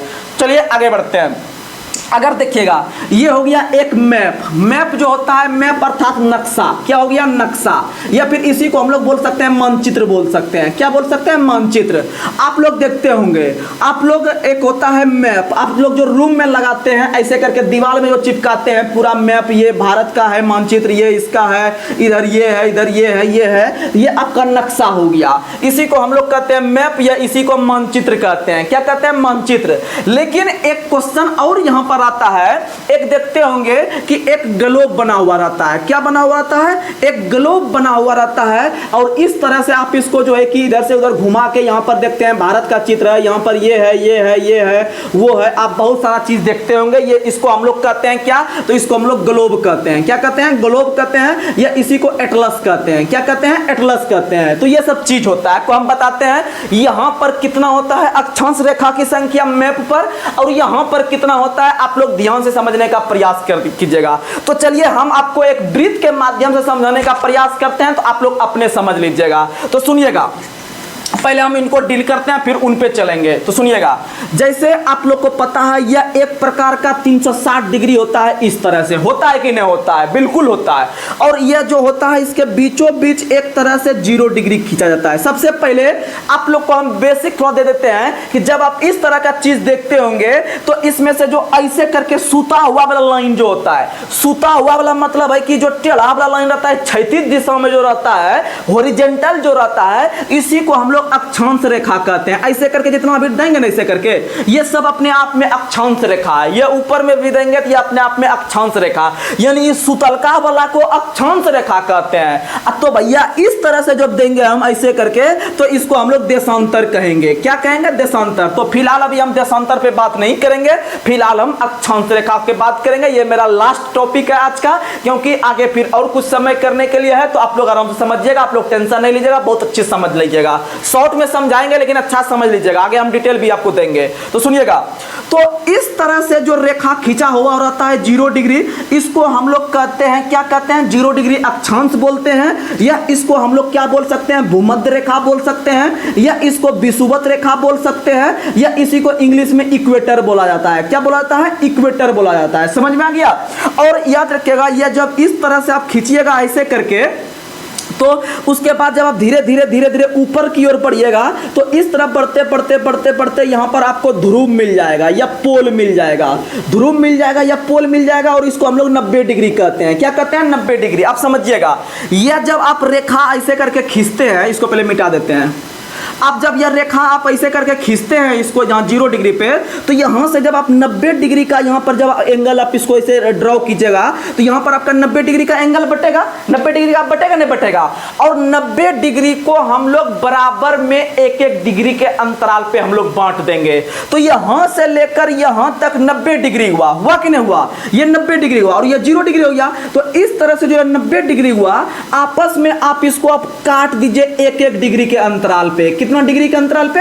1 डिग्री के अंतराल पे आप सभी अक्षांश को बराबर बराबर में बैठा दीजिए। जैसे आप भोज वगैरह में एक डिस्टेंस पे बैठते हैं, हम लोग गांव में जब भोज खाते थे नीचे जमीन पे बैठ के खाते थे और खाने में उसका अलग इंजॉय आता है। भले आजकल हम लोग क्या किए हैं कि बीच में आया था बैठ के खाने वाला सिस्टम जो है कि टेबल और उस पे बैठ के, लेकिन अब क्या हुआ है आदमी खड़े खड़ खा रहा है, लेकिन खड़ा खड़ खाने से जो है कि बहुत नुकसान होता है। तो समझ सकते हैं जो नीचे बैठ के हम लोग जमीन पे खाते थे दरी बिछा के, उसका कुछ अलग इंजॉय आता था। और अभी भी हम लोग की तरफ गांव में ऐसा प्रचलित है, क्योंकि गांव में अभी तक भी जो संस्कृति को हम लोग संयोजे रखे हैं। तो सुनिएगा, ये जो आपका जो एक एक डिग्री पे हम ड्रॉ करेंगे इस तरह से एक एक डिग्री पे, और 90 डिग्री हम मेरे पास यहाँ से यहाँ तक है, तो आप बताइएगा कि ये वाला जो खींचेंगे ना यहाँ से यहाँ तक 1 डिग्री हो जाएगा।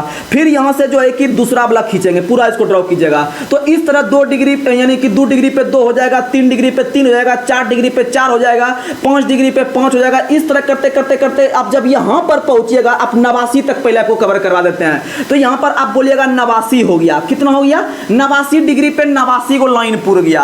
यानी जब आप 1 डिग्री से शुरू किए थे तो आपका 89 डिग्री पे पहुंच के 89 लाइन हुआ होगा। ये 89 को अक्षांश रेखा मिला होगा, मिला होगा नहीं मिला होगा? लेकिन आप जब ये मेन पॉइंट पे पहुंचे होंगे ये ध्रुव पे, तो आपको पता होगा कि जब ऐसे आप खींचिएगा यहाँ पर तो आपको ये सबसे लास्ट में खिंचाएगा। यानी ये जो आप पहले से जो लाइन खींचे हुए हैं ऐसे करके 360 डिग्री वाला, जिसको हम लोग परिधि कहते हैं, जो ऐसे दीवार आप दिए थे, आप उसी पर ड्रॉ कर दीजिएगा। आपको पता ही नहीं चलेगा कि आपको दिखेगा ही नहीं कि हम इस पे लाइन दिए हैं कि नहीं दिए हैं। ऐसा होगा कि नहीं होगा? यानी इस तरह से खींचते खींचते खींचते आप बड़ा यहां पर खींच रहे हैं, फिर यहां से छोटा होते होते होते होते यहां पर आपको एक सिर्फ बिंदा ऐसा दिखाई पड़ेगा, एक बिंदु दिखाई पड़ेगा, एक पॉइंट के रूप में दिखाई पड़ेगा यहां पर। इसका मतलब आप यहां बता सकते हैं, आप यहां पर बता सकते हैं कि यहां से यहां तक लेके आपका जो पूरा वो कितना पूरा। तो आप लोग यहां से अब हमको बताइएगा कितना पूरा, तो आप लोग का आराम से क्वेश्चन हो जाएगा। तो सुनिएगा, आप इधर से आप जोड़ लीजिए इसको, यहां से जोड़े तो 89 तक आया, या हम इसको भी जोड़ के ले लेते हैं फिलहाल, बाद में घटा देंगे। आप ये यानी कि आपको 90 डिग्री तक जाने में आपको 90 को लाइन पारे, आप कितना पारे? 90 लाइन। लेकिन 90 लाइन में आपको 90वां वाला दिखाई नहीं देगा। हम देख लिए उत्तरी ध्रुव में, अब हम दक्षिणी में देखते हैं तो सेम इसी तरह होगा। आपका 90 तक में 90 पारिएगा, 90 तक में कितना पारिएगा? 90 पारिएगा। लेकिन 90वां जो पारिएगा आप लाइन या रेखा जब ड्रॉ कीजिएगा तो आपको 90वां दिखाई नहीं देगा, क्योंकि वह एक बिंदु के रूप में यहां पर होगा तो आपको दिखाई नहीं देगा। 89 तक दिखाई देगा लेकिन 90वां दिखाई नहीं देगा। तो और एक जो आप 0 डिग्री वाला जो पारे थे पहले से, ये सबसे बड़ी जो अक्षांश रेखा होती है, क्योंकि ये बीचों बीच जब पारिएगा तो सबसे बड़ी अक्षांश रेखा मिलेगा, क्योंकि इससे बड़ा लाइन जो है कि आपको इसमें कहीं नहीं मिलेगा। तो क्वेश्चन पूछेगा कि सबसे बड़ी अक्षांश रेखा या सबसे लंबी अक्षांश रेखा कौन सी होती है? तो बताइएगा 0 डिग्री अक्षांश, या फिर भूमध्य रेखा, या फिर विषुवत रेखा, या फिर विषुवत रेखा। तो अब आप इसको जोड़िए कि भैया कितना पूरा मेरे पास अक्षांश रेखा। तो ऊपर में बोलिएगा 90 हुआ, फिर बोलिएगा नीचे में कितना हुआ? 90 हुआ। नीचे में कितना हुआ? 90 हुआ। लेकिन अब आप लोग देखिएगा यहां पर कि ऊपर में 90 हुआ, नीचे में 90 हुआ, और बीच में कितना हो गया आपका? बीच में आपका 1 हो गया। बीच में कितना हो गया? 1 हो गया। अब लेकिन बोलिएगा ना, इसमें से 2 घटाइए। इसमें से क्या कीजिए? 2 घटाइए। इसमें से जब आप 2 घटाइएगा, क्यों 2 घटाएंगे? क्योंकि आपको इधर का 90 जोड़ लिए, ठीक है 90 जोड़ लिए, ऊपर का 90 जोड़ लिए, ठीक है 90 जोड़ लिए, लेकिन आपको हम बीच बीच में बताते रहे थे कि ये जो 90वां वाला खींचिएगा सबसे अंतिम वाला वो एक बिंदु के रूप में रहेगा, आपको दिखाई नहीं पड़ेगा। तो 90 90 इधर हो गया, प्लस में एक कौन वाला, सबसे मेन वाला जो 0 डिग्री है, सबसे लंबी वाला, ठीक है भैया। लेकिन ये -2 भी आपको इसमें करके चलना पड़ेगा, क्योंकि आपको ये वाला चीज घटाना पड़ेगा, ये वाला चीज घटाना पड़ेगा, क्योंकि ये दोनों चीज दिखेगा नहीं। तो इसीलिए अक्षांश रेखाओं की संख्या अगर ग्लोब पे पूछे तो आप इसको सॉल्व कर दीजिएगा, आपका आंसर आ जाएगा। यानी 90 90 180 180 और 181 181 में 2 घटाइए तो कितना बचा 179। कितना बचा 179। तो याद रखिएगा कि ग्लोब पर या एटलस पर आपका अक्षांश रेखा की संख्या 179 है। कितनी है 179 है। समझ में आया। बस अगर आप इस चीज को आप समझ लिए होंगे, आपको और डिटेल्स हम बताएंगे, अगर आप इस चीज को समझ लिए होंगे तो आप जो घर में अपना मैप लगाते हैं, जो हम पहले वीडियो बनाते थे जो दीवार में चिपकाए हुए हैं, वहां पर क्या देखते हैं कि वहां पर आपका इस तरह का है, इस पे सब ड्रॉ है, और इस तरह को जब जूम करेंगे यहां पर पूरा, ये तो छोटा रूप में ऐसे करके है, ये इसको बृहद पैमाने पे दिखाया गया है। जब आप इसको ऐसे करके पूरा ड्रॉ कीजिएगा तो मान लीजिए अगर अटलांटिक भी रहेगा, अगर ध्रुव पे ही रहेगा तो वो भी बृहद पैमाने पे दिखाया गया है। और इस पर जो ऐसे ऐसे करके ड्रॉ कीजिएगा आपको सब लाइन दिख जाएगा। मान लीजिए लास्ट लाइन ये है तो लास्ट लाइन भी आपको एक लाइन के रूप में दिख जाएगा। तो आप इसको क्या कर दीजिएगा कि एक बीचों बीच 1 डिग्री रहेगा, इधर भी 90 आपको मिल जाएगा और ऊपर में भी 90 मिल जाएगा। इसमें मिलेगा नहीं मिलेगा, क्योंकि इसमें आपका लास्ट में ऐसे करके नहीं बन रहा है, क्योंकि आपको इस तरह में ऐसे करके आपको लास्ट में नहीं बन रहा, ऐसे करके बनता तो इसमें भी झोल हो जाता है। इसी तरह का इसमें तो आपको ऐसे करके लाइन मिल रहा है, ऐसे करके मैप रहता है, यानी कि कोई भी देश को जब जूम कीजिएगा तो ये लाइन ऐसे आपको दिख जाएगा। इसीलिए आप जोड़िए इसमें, इसको 1 डिग्री ले लीजिए।